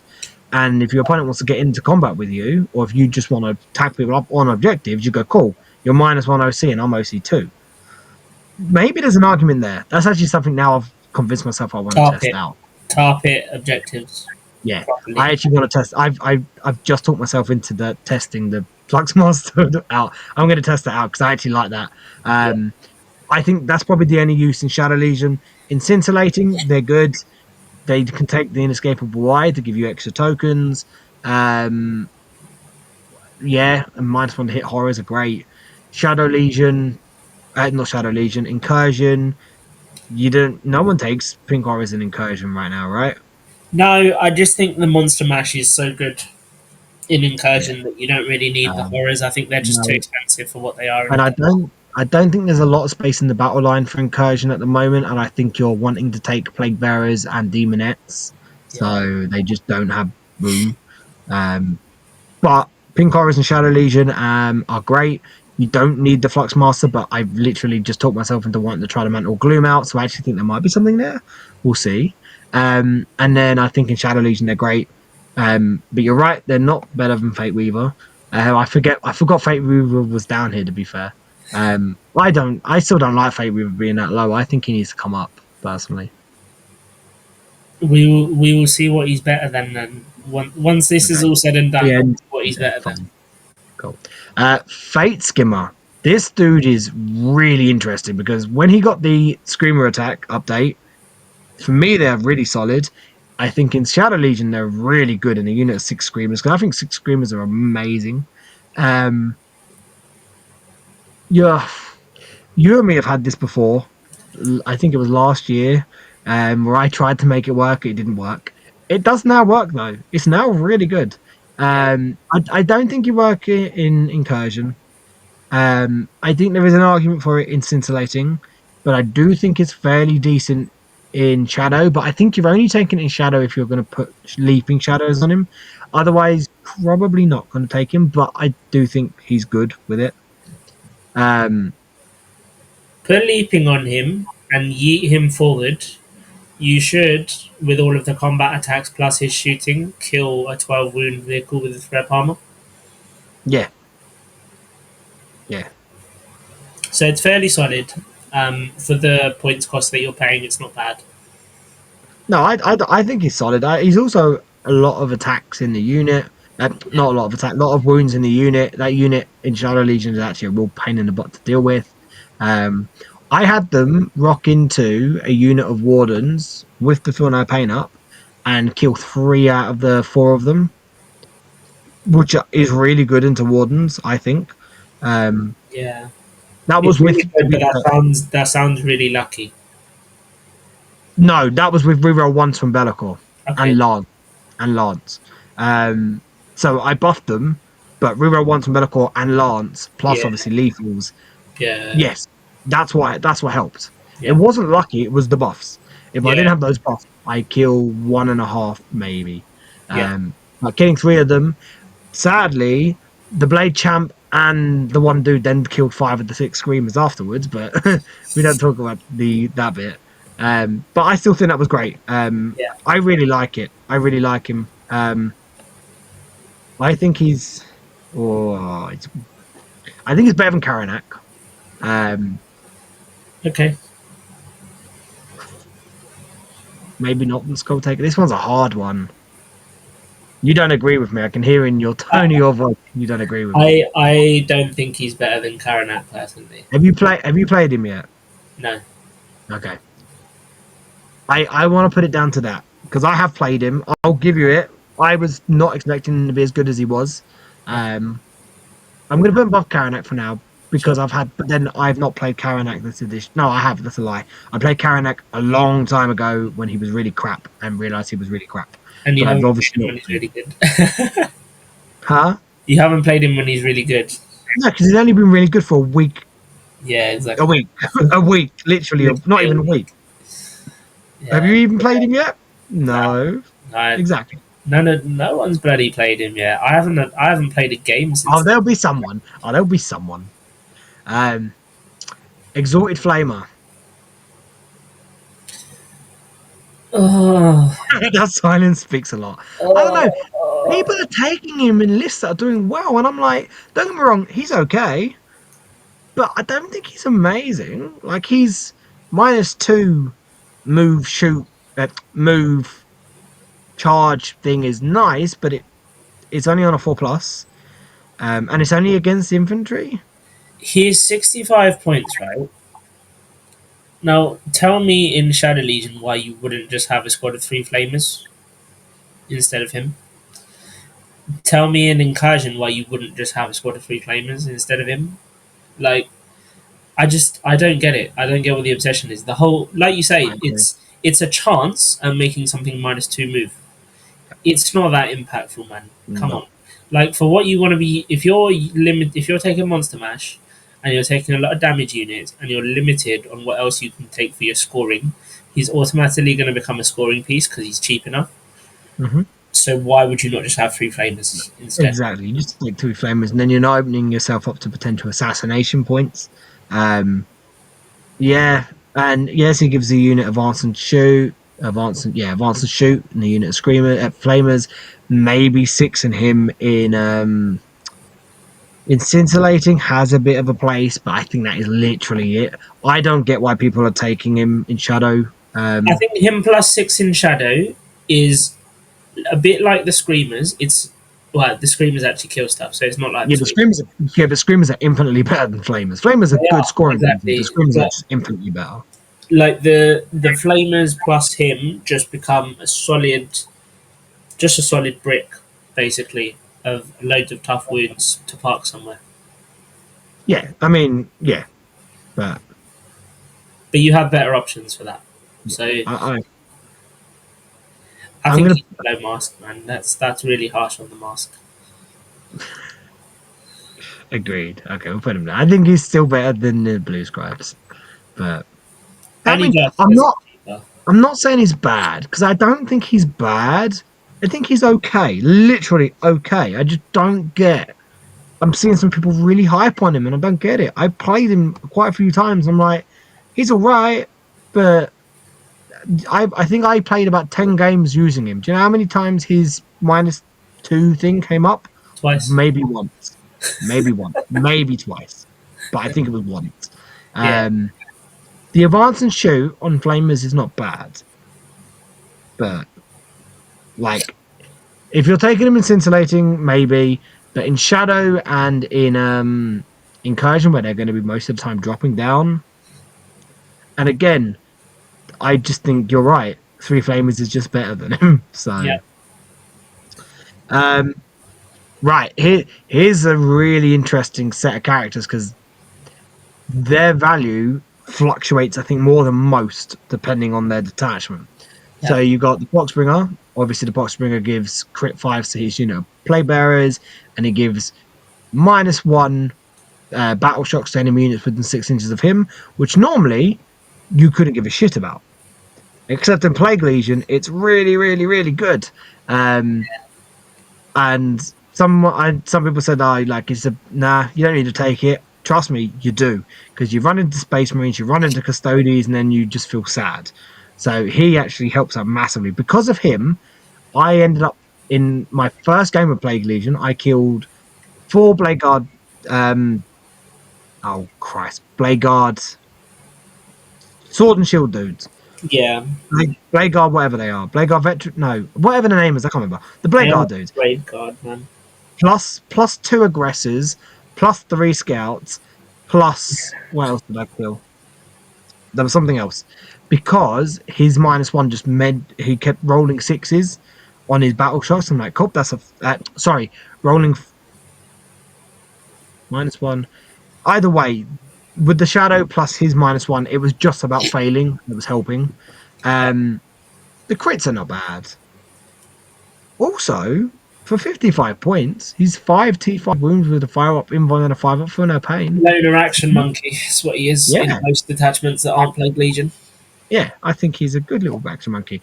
In Shadow Legion, he's -1 the wound against T6 or higher. Yeah. At strength 6 or higher. That's a really cheap, really solid little action scoring unit. And you know the nice thing about all three of these boys? They're all 5 wounds. Yes, It's they just a do, which is nice number for it Nurgle, is because awkward you're number for everyone else. yep, because your opponent rocks in with -2, and you go, cool, you did 2 wounds. I'm on a wound left. Screw you. And then I got Um, 5 up. I think also, he all three of these go in solid choice, mate. yeah, I agree. Um, also, he's pretty good in combat. Yeah. He's got 5.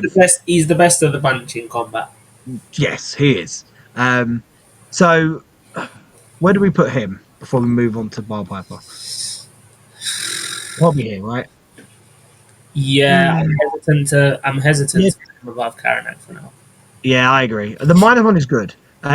Right, here's the interesting one because I know a lot of people like him standard, and I didn't mind him before, but then when we put the Canker Blight on him, my God, is Yeah. there not many things that is as much value as that? Like for 70 points, that guy kills. As long as you're not playing against knights, that guy kills 3, 4, 500 points. He'll kill a beast in Nurgle.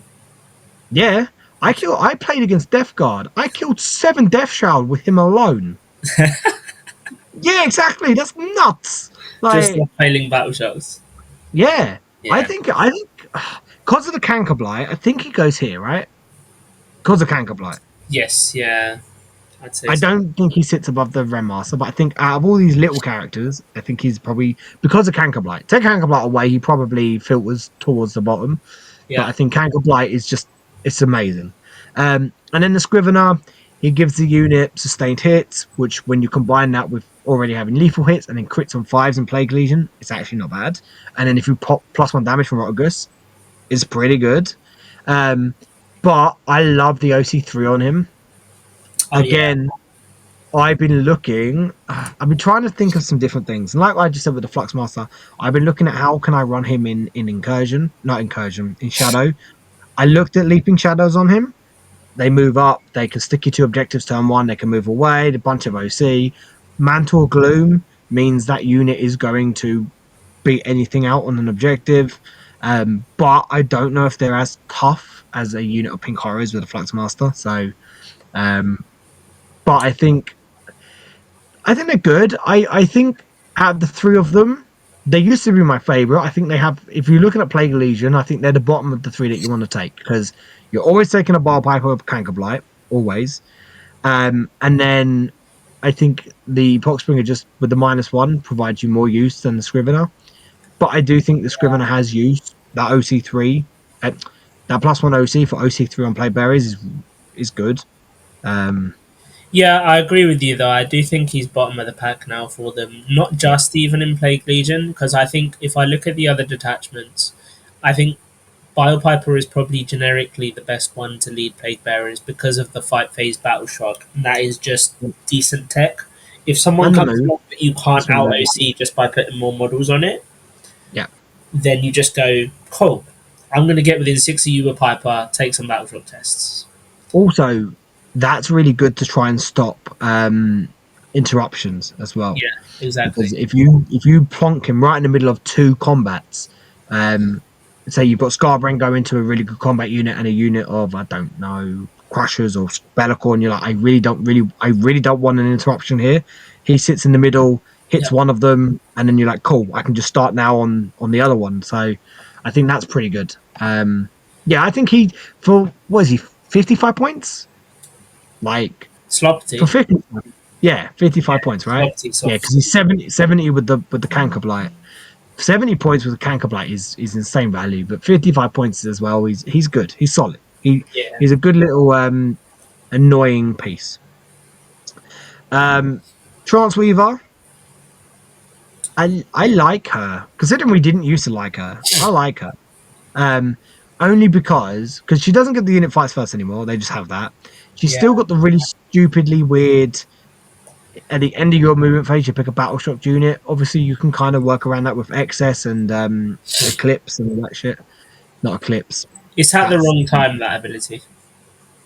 pardon. Yeah, it That was should. chosen at the wrong time. I think it should be Yeah, chosen in the fight phase. yeah, I agree. Um, I mean, it's not bad in Shadow Legion because I think 10 Demonettes in Shadow Legion is not bad. Yeah, but Um, again, that if that ability was chosen in the fight phase after the demonettes have made people take their battle shocks, how yes, much yeah, infinitely better is yeah, it, right? agreed. I feel like they missed a trick with that when they changed the Demonette's ability. Yeah, But she does give them reroll hits, which is nice. she does. Um, for 60 points, she's not bad. I wish she was damaged too, though. I hate the fact that she's damage one. Yeah, it needs to Uh, be damaged to. I think the 60 points is a bit annoying as well because how far do you get before you just take 10 more demonettes? yeah, agreed. They're not bad. I don't think they're better than a Flux Master, but I think they're better than the Skull Master, in my opinion. Uh, sure, yeah. Um, I guess, I think the Flux Master provides more for what he does. yeah, I guess just more general purpose. Yeah, like minus one the hit on pink auras will Yeah. always be good, right? And to be, Um, I'm thinking more against her against the Skullmaster. I think she's just a bit more general purpose, giving Demonets rerolls. yeah, her buffs for her unit are better than his buffs for his unit. Yeah. Um, like I said, For I generally his unit, it's questionable whether they would even need them. Whereas, I think the yeah, Demonets getting the rerolls like is an automatic thing. yeah, like Scott, like Blood Crushers, they don't care that much about the Battle Shock test, and they don't mind the Dev wounds on the horns, but the horns hit on fours most of the time anyway, so yeah. Um, whereas reroll the hit feels like it's always relevant on Yeah. Demonettes, so like yeah, it just does more for the unit she attaches to. Um, Getting the uh, going yuck. Stupid nonsense that went up to 100 points. Bullshit. why did they do it? The nerf to I don't want to call it a nerf because I don't think it was a nerf. I think it was a balance because it was too good. The balance to Thieves of Pain was enough. I already hated paying 80 points for them, to be fair, as it Yeah. was, even with Thieves of Pain. Do you Why do know they what I cost would have to 100 say to points? people? Oh, it's really busted, this, that. Cool, sure. But if you overcommit into that squad that I'm using it on, guess what? I'm just losing an extra 180 points worth of models. Mm-hmm. Now, it's potentially an extra 200 points worth of models. And I have a real problem now with using Thieves of Pains on Demonettes unless you really have to, because I feel like you're wasting Demonettes, and that's not what you should be using them for. I feel like Thieves of Pain is much more of a stratagem of you will use it maybe once every other game Yeah, in cases where it's like I can keep an objective here by keeping this unit alive. But it's fairly hard to keep going. The best way to use it is obviously string the unit that you want to protect with it back so they can see the unit, but your opponent can't see the unit you're using to protect. It yeah. requires a lot more setup. It's not brain dead anymore, which is fine. But her going up to 100 or them going up to 100 points was stupid. Um, it was a classic case of the combo made them look better than they actually are. Yeah, Um, so I was still never the biggest fan. It was good, but it was a one trick pony that got killed and double killed with her going up. So yeah. yeah. Um, I've in the Enrapturous. I've never liked the Enrapturous ever in this edition. Does she fight first now? Yes, she does fight first, Okay, so so she doesn't take she that away doesn't from the unit. completely Good. screw over the unit. Um, she returns the 3 Demonettes back, which is nice, except if Demonettes are getting hit, they're generally dead. Dead, yeah. Um, and she causes hazardous tests on psychic weapons within 12 inches of her. Like, who gives a shit? She's got a I las think, cannon. I think her best Right. use, genuinely, you know what people say with the Exalted Flamer? Of just Yeah, like cheap drop in somewhere, either action or pop a las cannon shot, is like her yeah, best use. yeah. I just don't think she's worth the assassination issue. Um, She's better than a change caster. She should be top of that yuck that's true. bracket. I agree. That is true. She should be Um, top of that yuck bracket. That's a bit harsh otherwise. Um, yeah, but she's still in the yuck I bracket. think there's even an argument she could go in Super Mare below Shalaxi. I won't do it. I will not put her in the same bracket as Shalaxi. I don't care where Shalaxi is. I will not do it. I refuse to do it. I think you could put Shalaxi above the keeper. Okay, I'll give you that. Oh, She refuses. I don't. No, you think I'm shit now? Screw you. Right, Torment Bringer. We again, like Karanak, we just got her back. Um, they changed slightly. Obviously, combat wise, they got as they are. Their combat got slightly worse, but slightly better. So weird. Lashes are really good now, right? 12 Yeah. inch range. She has 6 lash shots that are strength 4, -1, 2 damage, anti infantry 3 plus assault pistol. But then Those she are gets some stay fucking power in strong combat. whips, you know. Some Yeah, strong I whips at know. 2 damage AP1. I know. It's insane. It's good. I love it. Yeah. And then you've got less claw attacks now because she's got 8, and I think they used to have like 15 or something. Yeah, I think Um, that's just part of them consolidating it so that yeah, you which is have to like which is make fine. a bringer Which with is fine. 2 kits. She's still. I mean, yeah. So, and they've also got less seeker attack, so you can now. Yeah, you can't just run these. Not that anyone apart from real demon players knew the difference. Yeah. You could run a seeker chariot, no one would have a clue. But now you can. Um, it just make them look different to the unit they're attached to, which is the other big thing. Is now they're a leader, so they can attach to the chariots. Yeah. Because there is only one chariot profile now. Um, she still has a sustained hits aura, which is good for Slanesh. But her fight on death ability, which was when a Slanesh unit within 6 of her gets targeted, you can put it on them. I always found it to be weird. She just gives her unit fight on death, and it's auto fight on death, which is really, really good. I am still here. Oh, Just give me a minute. there you go. I would say your camera's gone. There you are. I was thinking, no, his internet died. No, I was just sorting my Oh. curtains and stuff out. But yeah. So, did you hear anything I just said? Yeah. Okay. Attaching to the unit I just gives I them. was flicking between the tabs and I went back and I was like, oh no, he's gone. Oh no, has my internet crapped out? Nah, we're good. But yeah, So yeah, I the automatic fight on deck is nice. it's really good. Really, I think just the combination of Torment Bringer plus 2 health layers is just like such a solid unit now. Either It in really is. Excess or in Shadow. It's best in shadow. It's It's best really in good in shadow. Shadow for sure, but like it's got a place in Excess. No, But but yeah, no, it definitely has because my access list I'm looking at has 2 units of 2 plus the torment bringer because I think they're that good. yeah, Um, it gets better when we'll cover it when we get to the hell flare, but she gets better in the in the unit, of course, especially with the fight on death. But we'll cover that bit when we get to the hell flares. Um, I think they're solid. Question is where they're better than a fate skimmer. I think. I think they're better than Skull Taker, mate. They're not, or they are. I think they are better than Skull Taker. but not Not changeling. changeling, no. Okay, I think that's a fine spot for her for now. Without actually playing her, just going off pure instinct, I think that's fine. She likes Leaping Shadows. They like Dreaming Crown and False Majesty as well. Yeah, for sure. Um, I do think you see? the only thing that stops her going higher is the fact that it's only really good in two detachments. Like I don't think there's a place for the chariots in incursion. That's what I was just about to ask you. Since you are the incursion player, do you think there's any play or not really? Not I mean, really, because the problem is right with incursion. It encourages the monster mash so heavily because of the nature of the enhancements, and also the whole uppy downy and the 6-inch deep strikes. Like you want to go monster mash because I think. I mean, we'll get to them when we get to the hell flares. I think there's a place for hell flares on their own, like single hell flares. But I get what you mean with the yeah.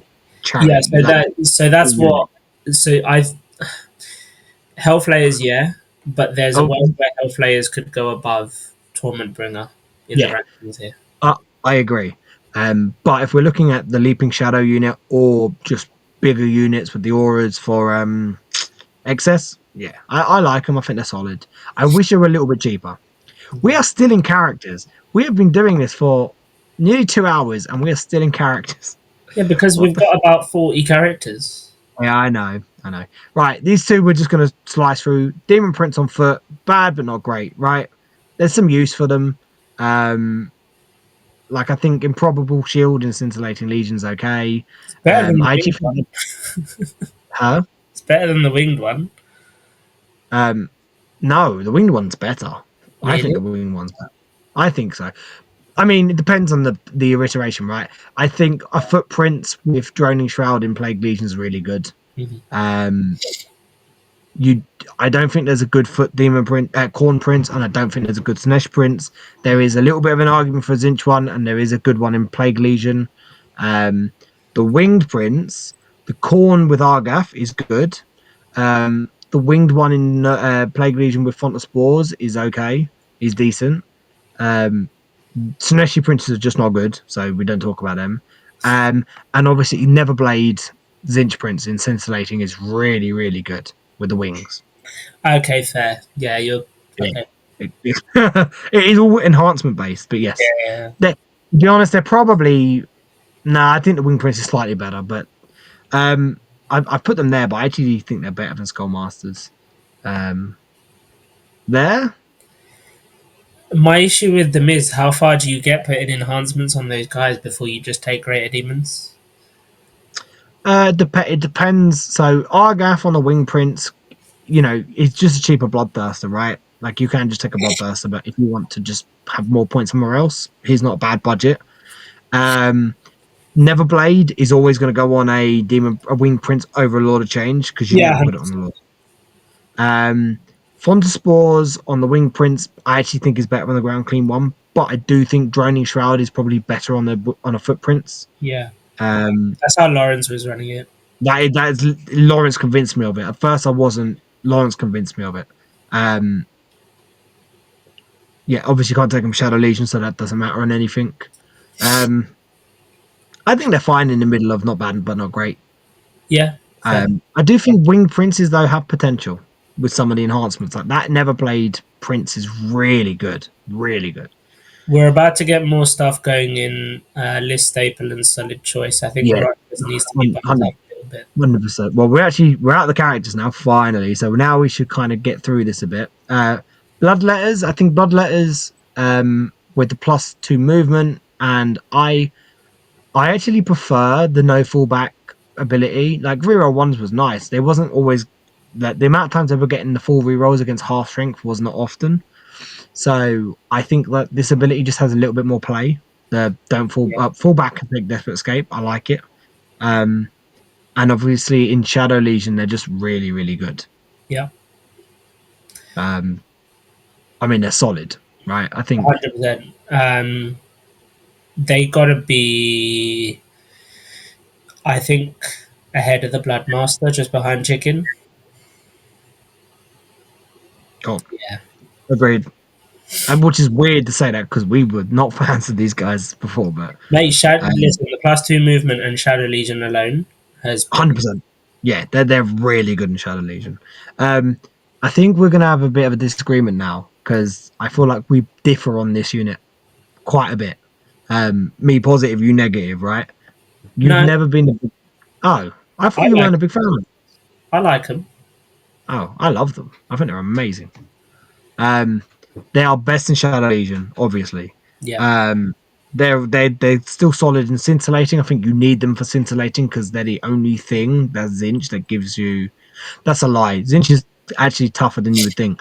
But as an actual like primary holder, I think Pink Horrors are mandatory. Um, Incursion, I just don't feel like they have enough space to get in there above the things that that are was just my better. only other problem with them was the fact that they're not good enough in incursion because they're not going to be primary holders because your monsters can do that, your plague bearers can do that, and you don't really need the extra resilience because you have 4 or 5 monsters. Yeah, agreed. But I think in Shadow Legion, I think one unit is mandatory in my opinion. They're just so good. And I think in scintillating again, they're mandatory. I think 2 units in scintillating are very good. Um, I want to try. I know I've said it a couple of times, but I've really convinced myself I really want to try the Flux Master with the Mantle of Gloom. It's Uh-huh. really annoying because I've Yeah, just got myself using the Guo with it and I like it, but I really want to try it out. But yeah, I think they sit because of the thing is with the difference between them and the Bloodletters. I think we are basing this off Shadow Legion on both of them, right? Because that's where they're yeah. both best. I think Bloodletters probably give you a little bit more just because they're being more active. Where there are games where the Pink Horrors will just kind of not do much, but then they don't have to do much. It's not their job. Their job is to move and then kind of be annoying. Um, um, Help me out, Byron. I think they're in the right place. Yeah, I think so. Yeah, These guys though, I'm no, definitely not there. Problem with these, I want to like blue horrors, and I think maybe there is a little bit of play in scintillating just to give you a unit forward deploying that you can use to infernal puppeteer off. But 125, how have they stayed at 125 points for what 2 years now, nearly? because we actually have to pay points for abilities, Franco. You know this. No, no, it's so stupid. They should be like make them the same points as fucking bloodletters, 110, maybe 100. They They should shouldn't be not above be. 100. They shouldn't be above 100. There's no way I'm they should trying be more trying to be expensive. realistic. They are not There's no 15 way points. they They should are be more not. expensive than Demonettes. They shouldn't be 15 points cheaper than. Why would you? I just don't get the 15 points cheaper than Pink Infiltrate. Horrors.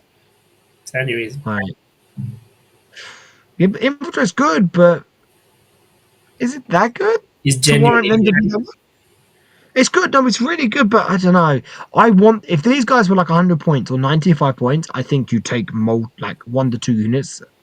Um, and that's the problem. That's how far do you keep making them cheaper? I For agree. I feel like they are a unit that once they like do take staple. some decent point hikes, they become a little bit too good, maybe. Yeah, Um, because if these were 90 points for 10, you would see them everywhere. Because why they're a would you not staple fill the middle of the board with them? because they're so much tougher than most infiltrators in the game. Yeah, because they're all right, they're T3, but they've got a 4 pin button and they split. They only split once, but they still split. And in Shadow Legion, they're -1 to hit.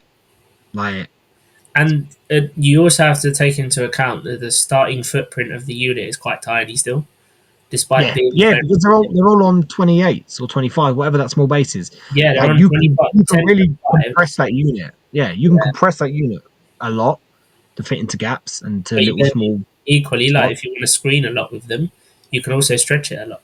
Yep, you could. That's too harsh on them.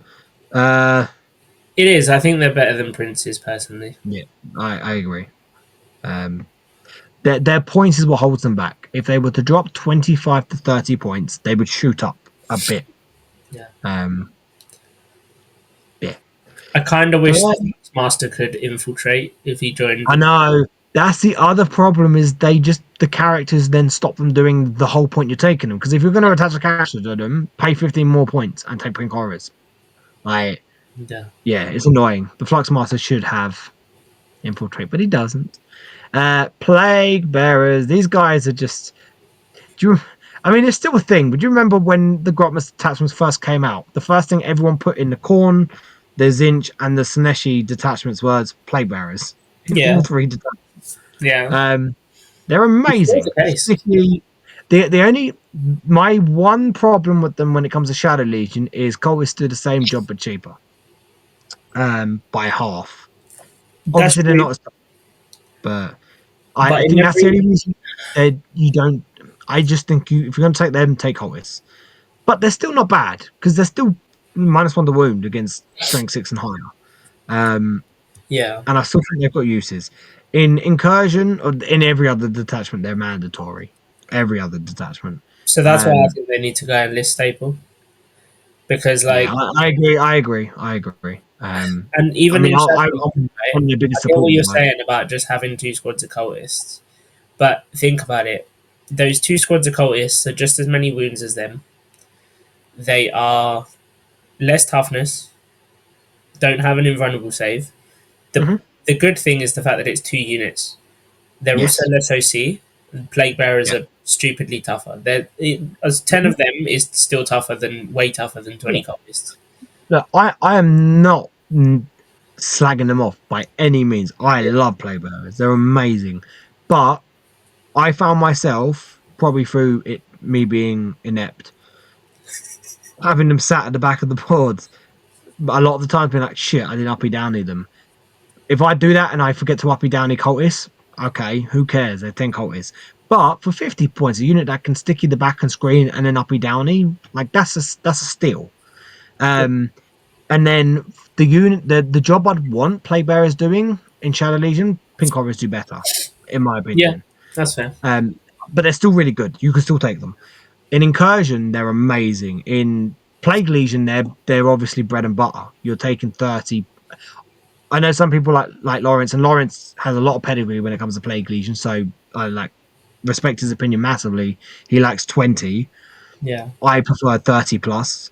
I did do 60. I do think it's too many, but I think 30 is It's, a nice number. Um, yeah. yeah, they're I'm really good. running an incursion right now and doing well with them. How many? 20. 20. Right. Hold on. I'm going to expose you for this now because there was a point. Do you remember? Let's go middle of November when a certain True Demon Lord went to a certain World Championships of Warhammer running 20 of the fuckers, and Uh, you were like, "Yeah, 20's too many. I think 10's a better number." No, 20, did I say mate. Yes, you did, mate. The only reason I had a really good hot run in Atlanta, not the only reason, Shalaxi was a big part of it, but that? Yeah. 20 plague bearers were insanely good because that redundancy to just boom, boom, double tap was really good. Um, Especially, I had a few games where I had opponents that just they were on the board, or after turn two, they were on the board and they couldn't get to my backfield. So I'm like, I'm just going to abandon my backfield. I don't need to protect it. Yeah. Um, yeah, 20 are amazing. I think I've said it for a while, and I was running it for until I stopped running incursion. I was running 20. That was my number in incursion because I just think they're that good. Because you have the Yeah. one unit that can sit at the back and do the whole sticky and then come up mid to late game, and then the other unit comes off of one of the fat boys, or if you've only got the one off the fat boy, um, or just comes in 6 inches away anyway. Like I think 10 plague, but if you can get 10 plague bearers on your opponent's backfield, that's a real pain in the butt for them to deal with. Yeah. Um, yeah, they're amazing. They're amazing. You're right. I don't know why I put them where I put them. They are in list staple. Speaking of list staple, I will have no one tell me that these guys are not list staple. 6 Nurglings inside of Shadow Legion are stupid. I ran into a Maliceptor because I was like, I just need to tag it down for a turn. They held the Maliceptor for 3 fight phases, lost 2 bases, and did 9 wounds. Stupid. Oh, they're so stupid. Uh, 35 points or 60 points. And if we do get the Death Guard profile of 5 up Invuln, capped at yeah. 6, but 5 up Invuln, like in Shadow Legion, why do you not take multiple units of them like you do always? You Something I take want them to anyway. check actually. Are they For battle that, line in Death Guard? yeah, for 35 points, you're getting a small footprint that can deny opponents. infiltrate and scout. But also, they don't provide the -1 to hit or anymore, which is sad. But you can still also just run them into a combat and go, cool, you're -1 to hit whatever important thing I have in this combat. Yeah. I have heroically intervened them before just to make them to since the update to stop people Just to like minus against one. it. Yeah, against I think it was against what was it against? I want to say it was Bellicor. I think it was Bellicor. I heroically intervened against can't remember what it was. But yeah, just for the -1 I've done it a couple times because it's good. Um and like they're good. They score you things like oh god. Engage in all fronts, behind enemy lines. You can run them in and tag things with them. They're just for 35 points, you just can't they're just a steal. Like they are just and six of them in incursion in Shadow Legion are really, really, really solid. Yeah. Um Demonettes, what do you reckon? This is a tough one. Uh, It really is. it's weird, right? Because it's different role in every detachment. Yeah, that's the best thing is they actually do completely different roles. I like them in Shadow Legion because you run them out. They can't be overwatched, which is a big weakness for them. So they just cut that out. They run into something and they can do damage as well as flipping primary. Um, in excess, I feel like they are bread and butter. I think that's where you go with excess now. Is a fair few demonettes. Yeah. And in incursion, they provide you because you can just put them against combat armies. They're really annoying to deal with because you put them on an objective. They've got to charge you, and you go, "Cool, I'm fighting before you." Demonettes are surprisingly potent in combat, especially when they spike devs. Um, and then in incursion, you can give them +1 AP. You can give them +1 wound in both Shadow Legion and excess. You can make them -1 to hit in excess as well. So that's pretty good in combat. Um, I Yeah, think they're just below horrors. Pinks. yeah, yeah, I agree. I think the toughness of horrors just makes them more useful, but Yeah. by no means like negative on demonettes because they're really good. Yeah. Again, I can't believe we're sitting here with bloodletters and demonettes deciding how high up in the second highest rank they are. Because Dude, Shadow 6 months Legion has ago, done a lot for this army. yeah, mate, Shadow Legion has done so much for so many units. It's insane. Um, but I like Demonettes now with inbuilt fights first Yeah. and the Battle Shock thing. I really like them. Um, Yeah, they're yeah, really I just think they're good. Um, Blood Crushers, Byron. I really want to put them in the bin. I just I don't like them anymore. No, that's too harsh. They're still decent. They're still T7 with 4 wounds. They still do the impacts, which can spike and be really good. Their combat, though, is the same as it always has been. If they're stuck in combat or if they get charged, they're not great. I Unless they've think they're got just above the masters. Skullmaster. Huh? I think they're just above the Skullmaster. Well, you think that low? Maybe above the People will Demon. be I angry. don't think they're better than Blues. I think they are better than blues. Um, for now. They're better than Trans. Um, okay, they are better than Transweaver. Fine. We'll put them here. I hate this whole 3-man unit fad that we're seeing. People running it's mostly Shadow Legion. I hate it because I think 3 men are useless. Yeah. Um, I've been trying it. They don't do anything.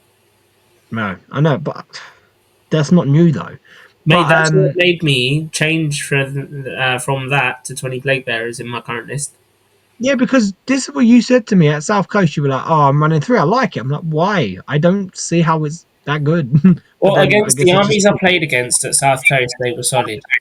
But against the armies I played against at Glasshammer, they did practically nothing. yeah, they have uses. They have uses, but I just think they're the same old. Take a brick of 6. Depending what detachment you've got will depend on whether you have a Skullmaster or not. I don't think they're awful in Shadow Legion. I think they've got a bit of a. I still think you've got to take them in Blood Legion. I don't think they are staple like they used to be in Incursion. Yeah. Um, but now this is a I really want to put these guys up here. I think the only thing that probably stops it is the fact that their base damage is not great. It's okay. It's all right. Being But influenced once you stop, by Uppy Downey.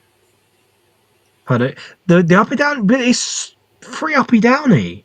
They It move is. 12 inches. It's true.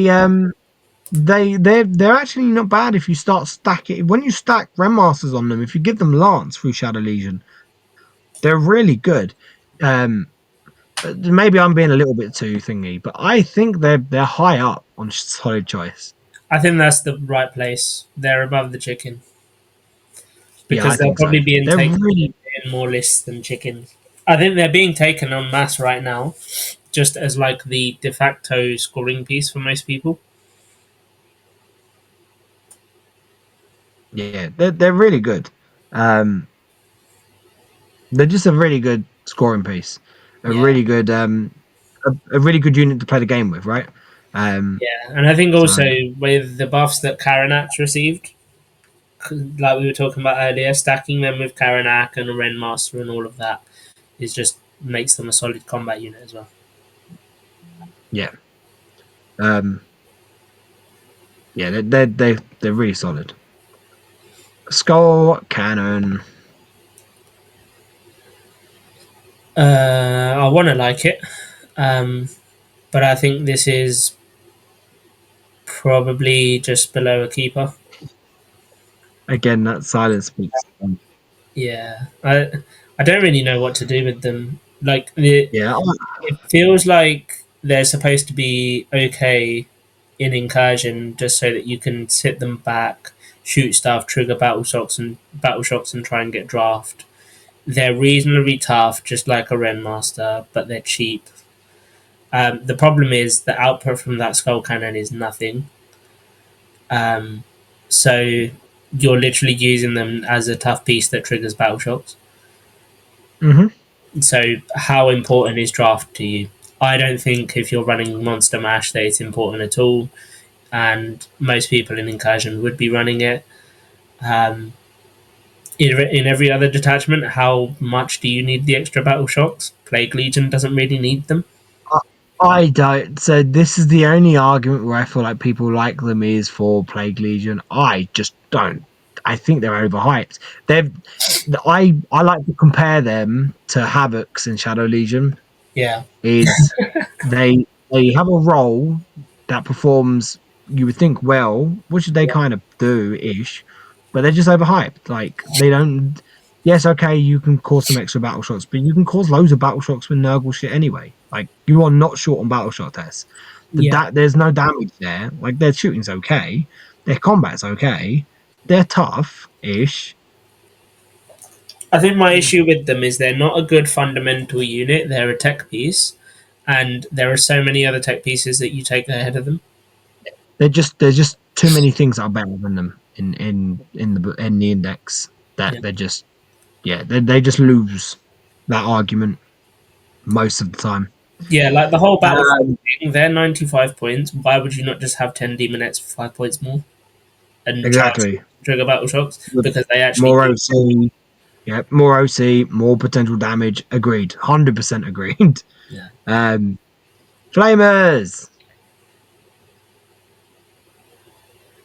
Uh, I'm assuming they're going solid choice just because they're so they cheap for what they do they and they're are, tough. yeah. I think maybe just below demonettes. Ooh, yeah, I agree. Um, put value per point per wound. I just think they're very good for 65 points. They're 9 crazy. wounds with a in run in Shadow Legion, -1 to hit. Yeah. Um, and in scintillating, they're actually when you start stacking instant buffs on them, they can get a little bit damagey, a little bit, not a lot. Um, but I think there's a bit of a the thing is I think the thing that kind of stops them getting into most of the other detachments sometimes is the fact that flesh hounds are just free up and downy, so they just kind of there's more value in them. But And I think Screamers one are better. and Screamers are infinitely better. I think well, we're literally about to get to Screamers in a minute, so I'll save my opinion for that. But for 65 points, they've got a really small footprint, and against some armies that give you Overwatch, right? Okay, yes, Elder can blank it, but then they're having to spend that token to blank the Overwatch on that unit rather than using it for other things, I guess. And they're spending a Yeah, token to do it. But but against GSC and against demons and guard with some stuff, like I just think for 65 points, like you can't go wrong for one little cheap score. I just like putting it in and it drops down, it does some stuff, it does some actions, or it screens. If it does anything else, fine. Like yeah. um, I think when we used to have the conversation between them and Screamers when they were same points cost, yeah, even when they with were the same points cost, the screamers scores, weren't what they are now. yeah. Yes, But like even Screamers hitting on fours then and Flamers being 75 points, same points cost for both, I think it was close between them. And I Screamers, think it screamers was close. edged it. Screamers edged it just because of the extra movement that they had. And Yes, now, like, a 15-point difference, and it's not even close. Like, it's not even crazy. close. Yeah, it's not even close. Um, I struggle I not think they're having list eyes. staple. Huh? I think they're list staple. Yeah, yeah, I think so. Some will disagree with this. Plenty will disagree. No, I don't see how you can. No, they're in almost every list. They're so good. Um, they're You've they're got everything you can they're want from them. You've got speed, you've got yeah, fire for mortal wounds, you've got damage, you've got resilience. Like, what's not to like about them? If you offered this they're unit to any army in the game, they would snap they're it up. taking. Yeah, 14-inch movement with fly and beast, so you can't stop them. You can't screen them. You can't stop them. They move over you. They kick you in the head. Yeah, Um, they hit on threes and they've got anti-monster anti-vehicle 4+. They actually do work. This conversation me and you had where I tried to convince you screamers are good damage dealers. Well, now they are. now yeah, um, I was ahead of the curve on that one. But yeah, they're just you're right. They are just an all-round solid unit. Um, I they can do think everything. If I want to use them as an action monkey, they can. If I want to use them as a trading piece against like a marine army, they can. yep, If you need them to finish off a vehicle, they can. yep, You need them to kill some nonsense unit that survived battle shock and you need to fly over it, do that. yep. You know, they're They're just resilient enough to do an action where they just sit somewhere and survive. Like, they're they're just just so kind of perfect versatile. for everything. Yeah, they're just so versatile. They do loads. 6-man units and Shadow Legion. I know we keep bringing up Shadow Legion, but that's how good Shadow Legion is. 6-man units and Shadow Legion are a thing. They really are a thing Yeah, because maybe not. I did see some people taking three units of six. I don't know. I think that's too many. But I like a unit of six and then a couple units of three. I think that's a really good balance. yeah, Because that one unit of six, whether you have a Fate Skimmer or not, you can. You don't have to. But yeah, that's a lot of T4 -1 to hit 4 up in one wounds to deal with, and they're tough. And you can just return models back to the unit and heal at the same time with the strap, so yeah. it's pretty good. And Lance, they love Lance. They love Lance. Now they win custodies on threes. There weren't even Um, wardens on threes. yeah, they win wardens for free because wardens go, oh well, we're -1 to wound if your strength is higher than our toughness. I'm No, not it's not. higher It's there, a bro. seven. I'm just Yeah, perfect. I'm strength. I'm equal, and I get +1 a wound. Screw you. Um, It's the oh, same as they're bloodletters with a Renmaster. Wardens absolutely hate bloodletters being buffed by one. Yeah, they do.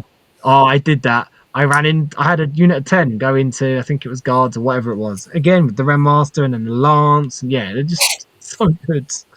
Yeah, Yeah, they're really good. I genuinely think they are one of our best. They're top. I mean, I said a top five. They're here already, but yeah. yeah. Outside of the monsters, I don't. I think they're the best. Are they not the best unit outside of monsters? I think Close Plague with Bearer is still just yeah. there. Yeah, I was gonna say close with plague bearers because Yeah, plague bearers utility, yeah. They're but not they're my. there. No, they're there. They're in that argument. Easy. Burning chariots, really interesting. Um, the screamer buff on them is good. They are a fairly tough. Like again in Shadow Legion, they're a tough little piece. They're T8 nine wounds. drop in one. Nice one, dude. They're not T8, Franco. They're not T8. They are T8. No. They bloody are T8. I know they're T8. They're like Go T6. look, go look at the app, Byron. Oh my god. Go T8 as well. down. Yeah. No, T8, 9 Fate wins, Skimmer's 12 T7. in one. Huh? Fate Skimmer's T7. 8 Skimmer's T7 because he's not got a gigantic fat flamer on top. He's just a little wishy horror. Yeah, fair. Yeah, man. Yeah. They're That's not bad. yeah, that's actually surprising. Yeah, they're not bad. Closest thing we have Um, like a Rhino profile. yeah. And their combat's okay. Yeah. Their shooting's okay. Like they are probably the They're the best. epitome of okay. Yeah, they're the best example of average. Like they're not bad, they're not amazing, they're not bad. I like them. I think in Scintillating Legion, they're good. In Shadow Legion, they're not bad. In Incursion, they're okay. Um, they're really fast as well, so you can use them as fast harassment pieces. I love units like that. They're my type of units. Um, but do you take them over three screamers? No, Absolutely not. never. Um, Um, but they're not bad. They're okay. I think they go. No, that's too high. I think they go. Mm. I think they go below Blood Crushers. Okay, all right. I remembered Blood Crushers were where they were, and I was like, okay, that's fine because they're not better than Blood. But I do like them. Yeah, They're not bad. I literally, I don't know. They're just okay. they're not bad. They it's just literally probably they're not epitomizes. bad, but it's one of those things like how much do you need them compared to some of the other stuff on this list that you could be I taking in the same list. agreed. And there is a chariot that is infinitely better than it that we're going to get to in a minute. Yeah, Roll Beast of Nurgle. I feel like this is one of everyone's favorite unit almost. yeah. Um, I don't know. I they're high. They're really high up Yeah, I think that's about right. because They're 65. basically a staple in everything. I just I don't see why every list doesn't have at least one in it. Yeah. Like the amount of times people go, oh, so what are they like? Toughness 6, toughness 9. What? Yep, 7 wounds. The amount of people that go, you put it down, and you just go, I don't want to have to kill that thing. It's so annoying because they have to put things they want to be putting into monsters into it. Like, Yeah, but it's, the key difference, it's not a bloody monster. So no, it's not. any rules about making you better at killing monsters, like fire dragons, like anti monster screamers, Hmm. don't trigger with this bastard. So he's tougher Nope. against all of those. Yep. I love it because when people go, oh, so what is he like a monster or something? Nope, he's a beast. He literally is a beast, and they're Yeah, like, oh, fucking hell. I'm like, yeah, like the best keyword ever. yeah, um, yeah, and they're not bad in combat. They're okay. They're actually pretty good at. I really like 2-man units in Plague Legion. I yeah. really like 2-man. I've been testing them out. That +1 to hit is really good when you use the strat on them as well. But I don't see why every list, like outside of Plague Legion, every list, no matter the detachment, should have at least one to drop down and then be annoying because you've got to dig it Yeah. out. I wish I had the Um, points for one. do you not have one in your list? No, I don't. Every one of my lists at the moment, granted they are Shadow Legion, but Yeah, every one of my lists they start with Be'lakor, Fade to Darkness Bloodthirster, and then my scoring package that I always have is Beast of Nurgle, 3 Flamers, 2 units of Flesh Hounds. That is mandatory, and then I build around that because I think that's just a really good little like just scoring utility package. I could take or leave the Flamers sometimes, but I like them. They're handy, but they're the first thing to drop if I need to drop points. yeah. But yeah, I think 2 units of Flesh Hounds and a Beast of Nurgle. I think every demon list should have that, in Shadow. my opinion. No, demon list. Every demon Shadow, list. I think so. Every Shadow Legion list should have that. Yeah, I think every demon list could definitely. What list? What demon list is not better with a couple units of flesh hands in it? it's true. I mean, if but my But personal thing is if I have the space for screamers ahead of flesh hounds, I take screamers ahead of flesh hounds. but you play predominantly incursion, Yeah, so you can get access to uppy downy, which is yeah, fine. And don't get me wrong, screamers are amazing. yeah. But okay, I predominantly right now play Shadow Legion. I You have take access the to uppy uppy downy downy, one but thing. nowhere near as much. They give me so much uppy downy. Yeah, Even if the unit drops back down to where they already were, you yeah, know, it's just handy. yeah. Um, Sure. I yeah, think I, I like them. beasts in every detachment are up there for sure. It's like I said, Yeah, if I could fit one in my incursion list, I would. Um, yeah, because they don't need any rules to benefit them. They are just a blob to drop down, do actions, and then your opponent has to deal with them. And they're OC3, and they scout. You don't even have to drop them down. yeah, Scout them forward, sit them on an objective. They're not bad at holding objectives in the middle. yeah, Um, they're just decent. Um, Right, here is one of the. This is a weird turnaround because we've been saying about, for me personally, turnarounds on Bloodletters and Demonettes. I didn't like them. Now I actually like them a lot. I used to like Plague Drones. My opinion of them has plummeted a lot in the last few months, yeah. last 2 months. I just don't. I just never find space for them. Even in Plague Legion, I just like, nah, I would just rather take more other bits. Um, and you never take them outside of Plague Legion. Like, Yeah. I don't think they're any use in Shadow, and you don't take them in Incursion.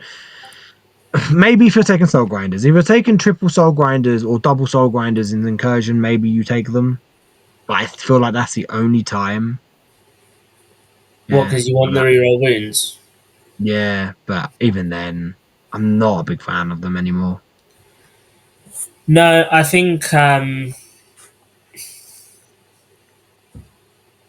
think they're above scribes. Yeah, I don't know. It's weird because you would think with Grand Clean ones becoming better in combat, you would think, oh, well, yeah. But there's just something about them. I don't know. I don't Yeah, know. it's because it's not the focus.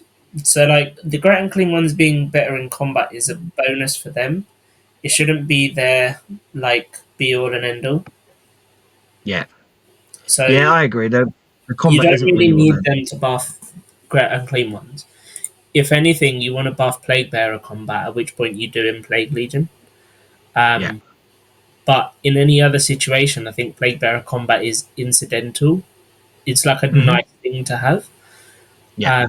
So you don't really need to invest the points in the plague drones to do that. And if you want a more resilient unit, like you say in detachments like Shadow Legion, you just take screamers or Hmm. flamers, and they're Yeah. more resilient or just as resilient.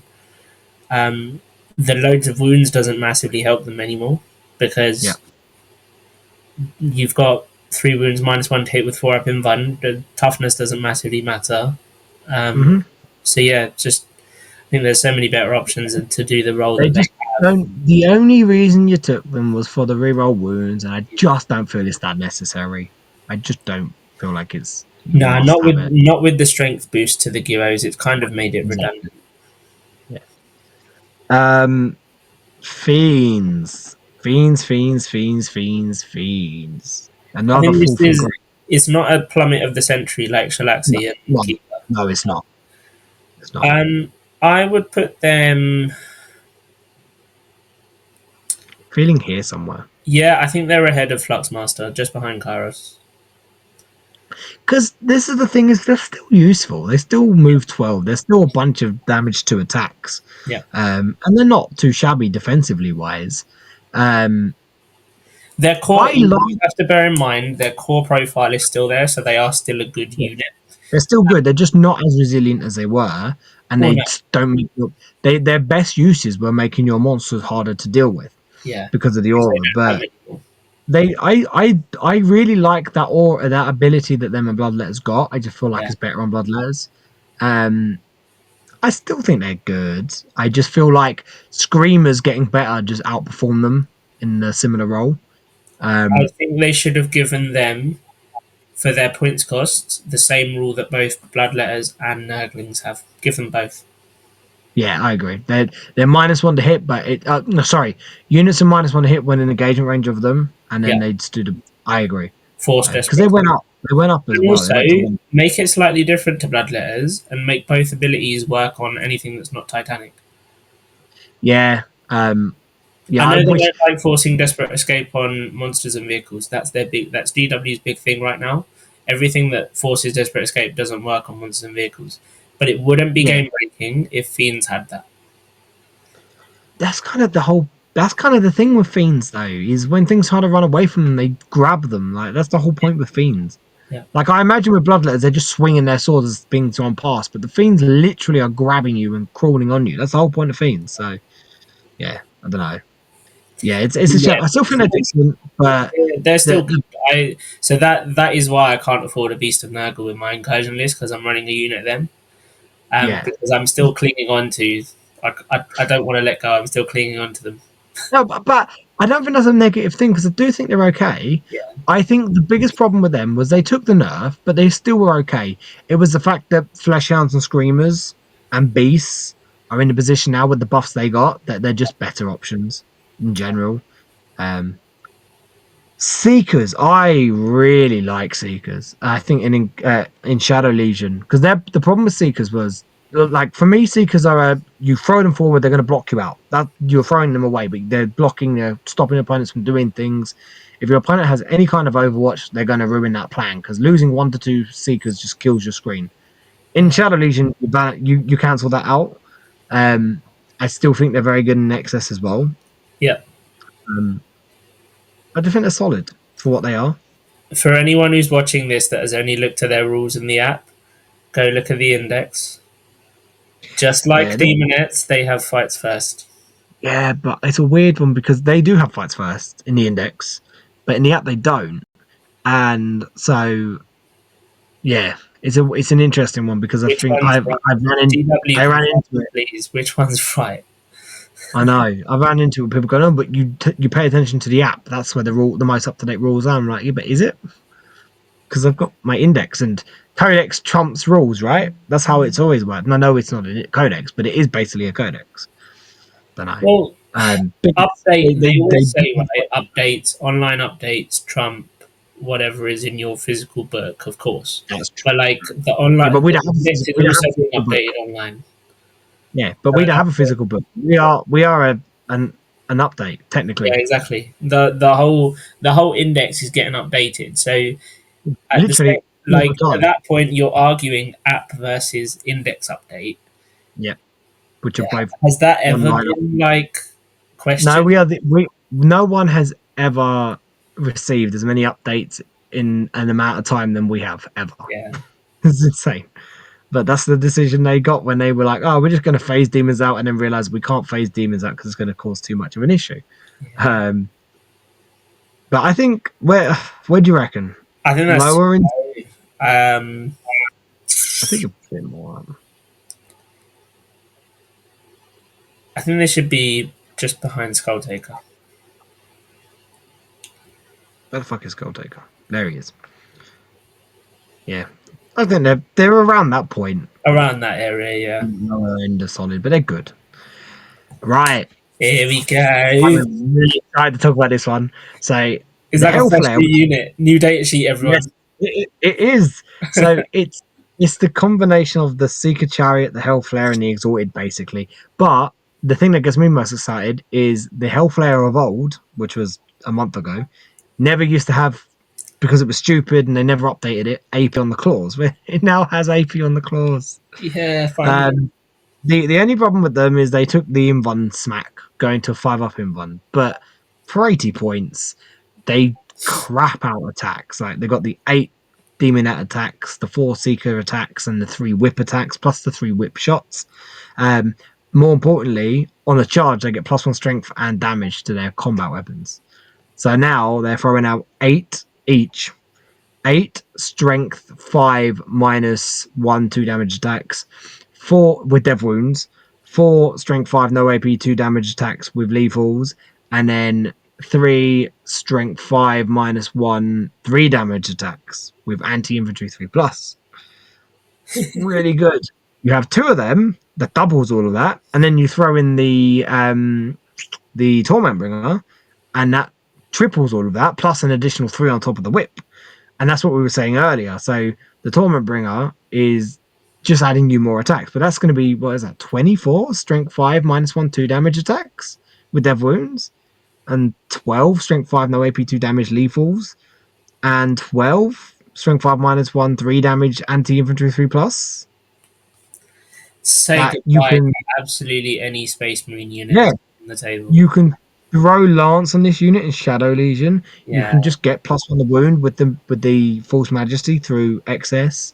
Um, this is what you were saying earlier. I agree. I don't think that 2 plus Torment Bringer is a unit you're going to probably run in excess.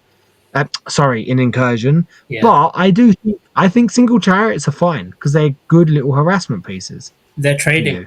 and Yeah, I think they replace quite nicely for the points efficiency what Fiends used to do for me as trading agreed. pieces. Because their combat is pretty good on the charge. Yeah, Also, if you heroically intervene with them, they'll get that because it's a charge move. yeah, Like that's really good. I think in Shadow Legion, I really do want to test up the Leaping Shadows on it. Um, but I still also am kind of just looking at taking like a couple individual chariots as well because they can't be Overwatch, so your opponent can't throw some anti, you know, like some melters or some weapons that are good at killing them on Overwatch and killing them in Overwatch. Um, you can get Lance on them as well, which is quite handy, especially with the buffs because with Channel Wrath for Lance, they go from wounding toughness 4 on 4s to 2s because obviously +1 strength on the charge and +1 the wound.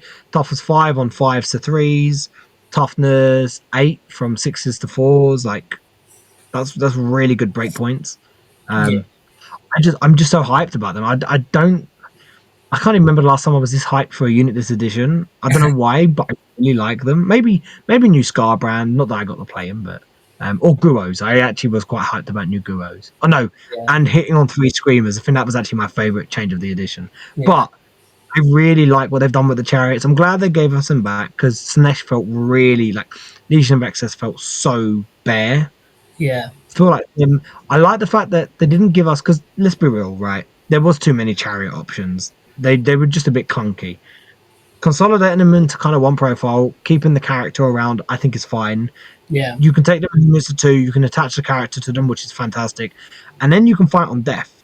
So you can charge this unit in, not have to worry about it. Fight another one. Your opponent goes, "Cool, I'll just interrupt you." You go, "Fine." Well, I don't know why you would interrupt there because I'm going to get to fight you either way, and it's not rolling. You just auto do it. But if yeah, your opponent wants to waste you to do it, fine. And then even if they wipe the unit out, you get to fight anyway. yeah, Like, like I just don't like it. The only problem I have with that unit, that 2 health flare plus torment bringer, is it's 300 points. It's really pricey. It's the price of a Grand Eagle. yeah. Add leaping shadows to that. That's 315.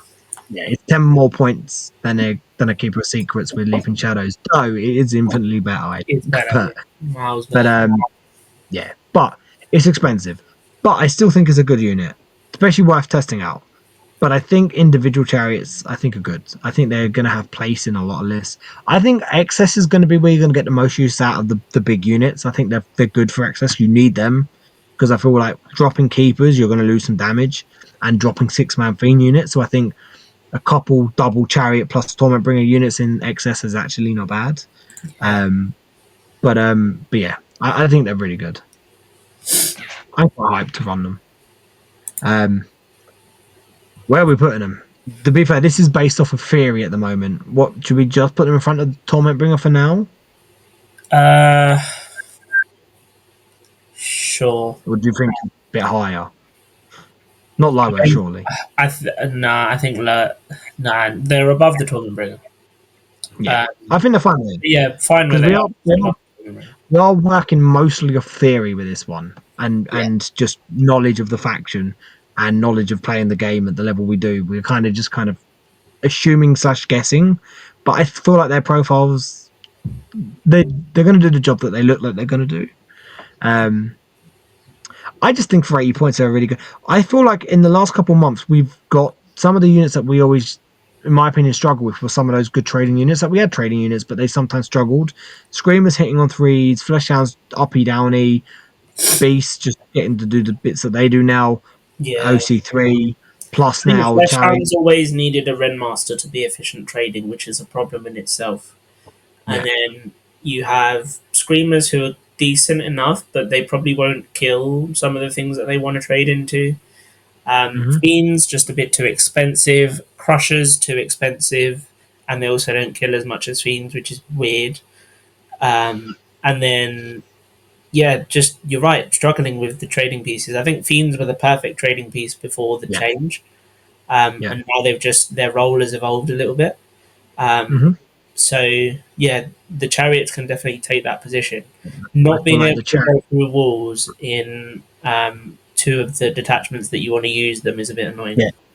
It is annoying, but I guess that's what Bellacor's for, right? He Yeah, lets you deploy in the open and goes, yeah, you're safe. Don't worry. Um, but yeah, I like them. I think they're and good. they can definitely I take think benefit from the massive bases as well. that's a hindrance and a blessing at the same time because they're also really good for screening slash move blocking Yeah, because of that. But yeah, yes, there's a drawback with them. No fly does hurt them, but for 80 points, I think they're fine. I think for yeah. what they're going to be. And then last, but I guess definitely not least, a unit that we don't really have a lot of experience with because neither of us have really ran it much. Have you even ran it in 10th? I've ran it a couple times, but not a lot. I don't own one. Oh, you don't even have one? I No. have two. I have two, but they don't. I used to They have don't. two. I sold them both about Yeah. 7, 8 years ago. Wow. Yeah, Okay. To be fair, there was a point where they were just not very good. In that 8th edition, 9th edition area. yeah. Um, I, they're good. They're good when you don't have to put them on bases. It You wasn't. have to put them. I didn't sell them based on them being good in game or not. It was just. I think I needed No, money I at know. the time. No, It was like but it was a case of these are models I'm not really using. I don't know what I'm going to do with in the future. yeah, But I do really like them. I kind of wish I had yeah. one now. I wish I'd kept the one that I had because I really liked how Their, nicely painted it was. their problem is they're clunky, right? Yeah. That's why I don't really like to use them. They're too clunky for me. Mm, Um, bases is annoying, but yeah, I think they're good in excess. I think they're very good in Plague Legion. mm, I think they've got a little bit of a role in Scintillating Legion. And in Shadow Legion, they're pretty good. They're not bad in incursion either if you don't have to run the bases. Because if you have to run the bases, they can never drop in a 6-inch aura of a big guy, um, yeah. which is stupid. But Yeah. they can if you don't, as long as you don't build them proper spread out. Um, but yeah, I have a problem with a unit that if you build it in the wrong way, you screw yourself over. Also, if they force you to take a base that GW have openly said you don't have to take, which unfortunately Zach is like the only person that forces you to do it. Again, it just kills the unit. So, Do you think there's also, a world what they do with soul grinders as a model, what they did with drop pods? well, build them into a base because they Basic. don't. The new drop pods don't have a base, but they are built like you can't because drop pods are always a like not so much this edition, but I remember the days of them being a really contentious, annoying, like you wanted to pick it up and smack the person over the head with it type of Yes. unit because they Yes. used to go. People used to make the change their minds on should they be open, should they be closed, what benefited them the most, and you just wanted to hit them over the head with it and be like, Yeah. um, yeah, yeah, but then that's assuming they're going to make a new one. I doubt they're ever going to make a Yeah. new No. Soul So Grind. I'm in the same boat as you. I don't think it's going to happen. But No, no. I'm thinking if it was to happen, how they would do it and what kind of size base they would work it into. I think So it can go bigger than a Guo base. no bigger. Yeah, it can't be bigger than the girl. I hate that there are units in this game that aren't like knights. Basically, anything that isn't Titanic. on something like it shouldn't be on that big of a base. Yeah. But they're a unit that existed back when this was like terrain was less of an issue, right? Yeah. Because I remember playing these back in fourth, fifth, sixth edition where terrain existed, but it wasn't what it is now. There That's was when none of I had this my two up from and was buildings and fifth skill edition. tech. Yeah, like it was. You had the odd like walls and then mostly craters and shit. But yeah, you didn't have all this line of sight blocking crap that we have now. Like this is a very different game to when, not even just when we started, but even halfway through me playing 40k is a very different game. Mm. Um, so yeah, I feel like they were a unit that existed back in those days that just didn't age into the game very well. Yeah. Um, and they're just so clunky to use. But saying that, they are really good. They got tank shock, which is obviously an upside.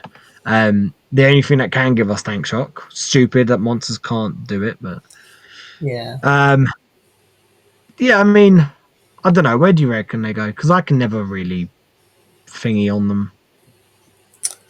I think they're ahead of Flamers. Between Flamers and Demonettes. Yeah, I think that's where I had them roughly. I Mm. agree. I think terrain impacts them.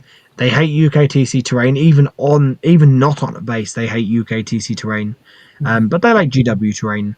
WTC I've not got enough practice on, but WTC looks really dense. So I feel like they are an issue for them.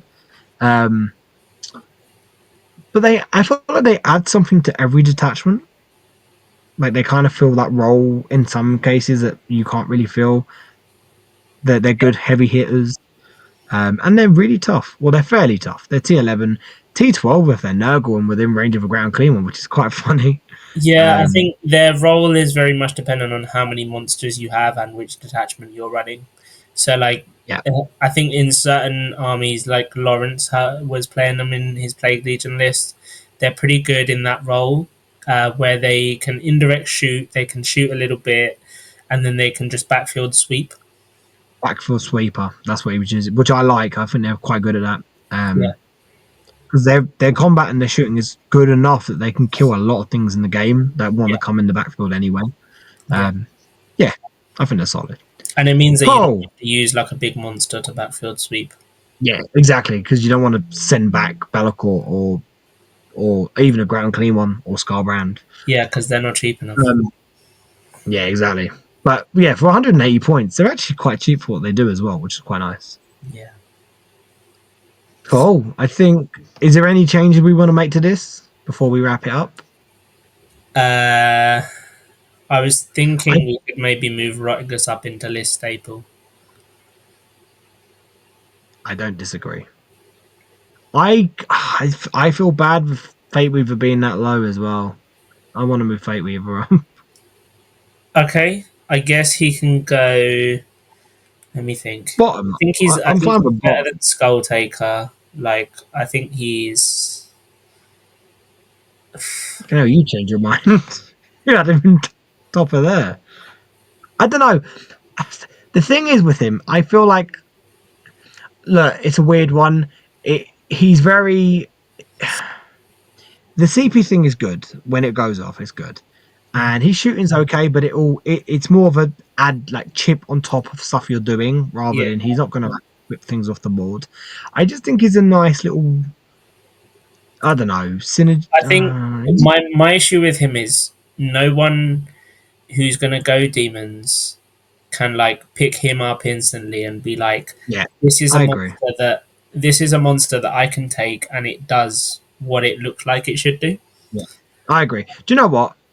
Let's keep him where he is. We'll keep him there. Um, but with the caveat that I do think he's decent for what he He does is. He now. is. I think it's what I'm leading to. I guess is I think better players will do better with him, Yeah, but I agree. uh, he requires that higher skill Yeah, to be definitely. played better. Like you can't just pick up and play with him. Yeah, cool. Took us a while, but we got there. Yeah. We got there. Um, I think I'm fairly happy with that now overall. It's not too far. I've said to you before we filmed that I had my own one. It's not too far off. There is more in list staple than I originally had because Hmm. I think I had Rotagus in just below, and I think that's it actually. I think the rest were actually in list staple. Hmm. But Okay. yeah, I think overall that just shows we're actually in a fairly decent position. I was getting worried because for a while we've been quite on like similar to how we were with Legion of Exodus, where it was like mostly Shadow Legion popping up. But the Yeah. last week or two now has been a lot of variance, so that's quite nice. I think the only thing we're not really seeing pop up now is XS and a little bit of Blood Legion, but not too much. But Scintillating and Plague Legion pop up a lot. And obviously Incursion and Shadow are top dogs. I think it's a weird one. I want to do a sit down video with you on that where we not debate, but because I feel like you are definitely an Incursion guy and I am definitely more of a Shadow guy. Yeah. Um, but I It love just comes down Incursion. to personal preference at the end of the day. It comes down to how we like to play the game, It and is, and it's not I really a feel case of one's better than the other. I think plenty of yeah. people will try and tell you that one is, but like Uh-huh. you can't. I don't think you can objectively separate them. No, I agree. I think they're neck and neck in what they do. I think it does come down to player style. I think once Faith of Darkness gets a touch, because I think it will, that will see more balance out between where people sit. I prefer the aesthetic and the way Shadow Legion kind of has you build your list. I love the whole benefit per god. I just Yeah, really love that because it gives me old school demon feels. Um, but a lot of my good results this edition were carried off of the back of Incursion, so I will never slag Incursion off, and it is still amazing. yeah, 6 inch deep stacks all over the place. If anything, Incursion is in the best spot it's probably ever been in. Where the loss of Shalaxi does hurt, but you have yeah, Scarbrand. 100%. But And even then, like I've played against certain opponents who have said to me that they think my list now, who have played against me, guys who have played me multiple times, they think my list now is better than when it had Shalaxian, which I can see it. I can I see can it. see it for sure because I've got the fifth monster and it maybe feels a bit more oppressive. But I think the fact that Shalaxi was just like a game winner on her own in some situations. The, Uh, the the thing is, I think we both had it where we were in games that were just going really poorly, and then she just decided because she could have those games where she just didn't die, and then she just dead, dead, yeah, dead. And when she did that, you just flipped the game, and she did it. She won me a lot of games by just flipping bad situations, yeah, or eating too much damage, so other things just went amiss. But Be'lakor being a lot better, Scarbrand being the level that he is, the Great Unclean One being now better as well, even though he was already good anyway.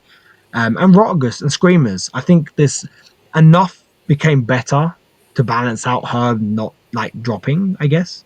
I do want to go back to Incursion and play Incursion. I keep looking at it.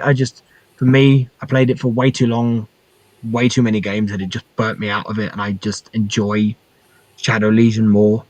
Um, but I do want to play it because I want to use the 6 inch deep strike flat off Denizens because I've not yeah, used it yet. So, right, we're going to call it a day because we've been doing this for ages now and I'm tired. I want to go to bed. But thank you for joining me as always. And if there's anything people disagree with, which I'm sure there is, because everyone disagrees with everything, just the way it is, and then let us know down below what you agree with, what you don't agree with, what takes you think me and Byron are wrong on, even though we're never wrong because we're just amazing and smart and it's you're meant to impossible for us agree. to be wrong. It's impossible for Uh, us to be wrong. It's not no, possible. yeah, we just We're can't just the most with the demon. big-headed Yeah, guys ever. We're the demon lords. yeah, with the demon lords, How like can we be wrong no about one. this? No one knows Exactly. Yeah, this. we are the literal experts. Like, not even Art of War's tier list compared to this is nothing, right? Just do I the should most say it. sassy. I, Shall we get the sassy nurgling picture up now? Of just the nurgling with a caption going like literally. We are like literally the true demon lords. oh God! Right. On that note, I think we'll call it a day. Thank you for tuning in, and we will catch you all in the next one.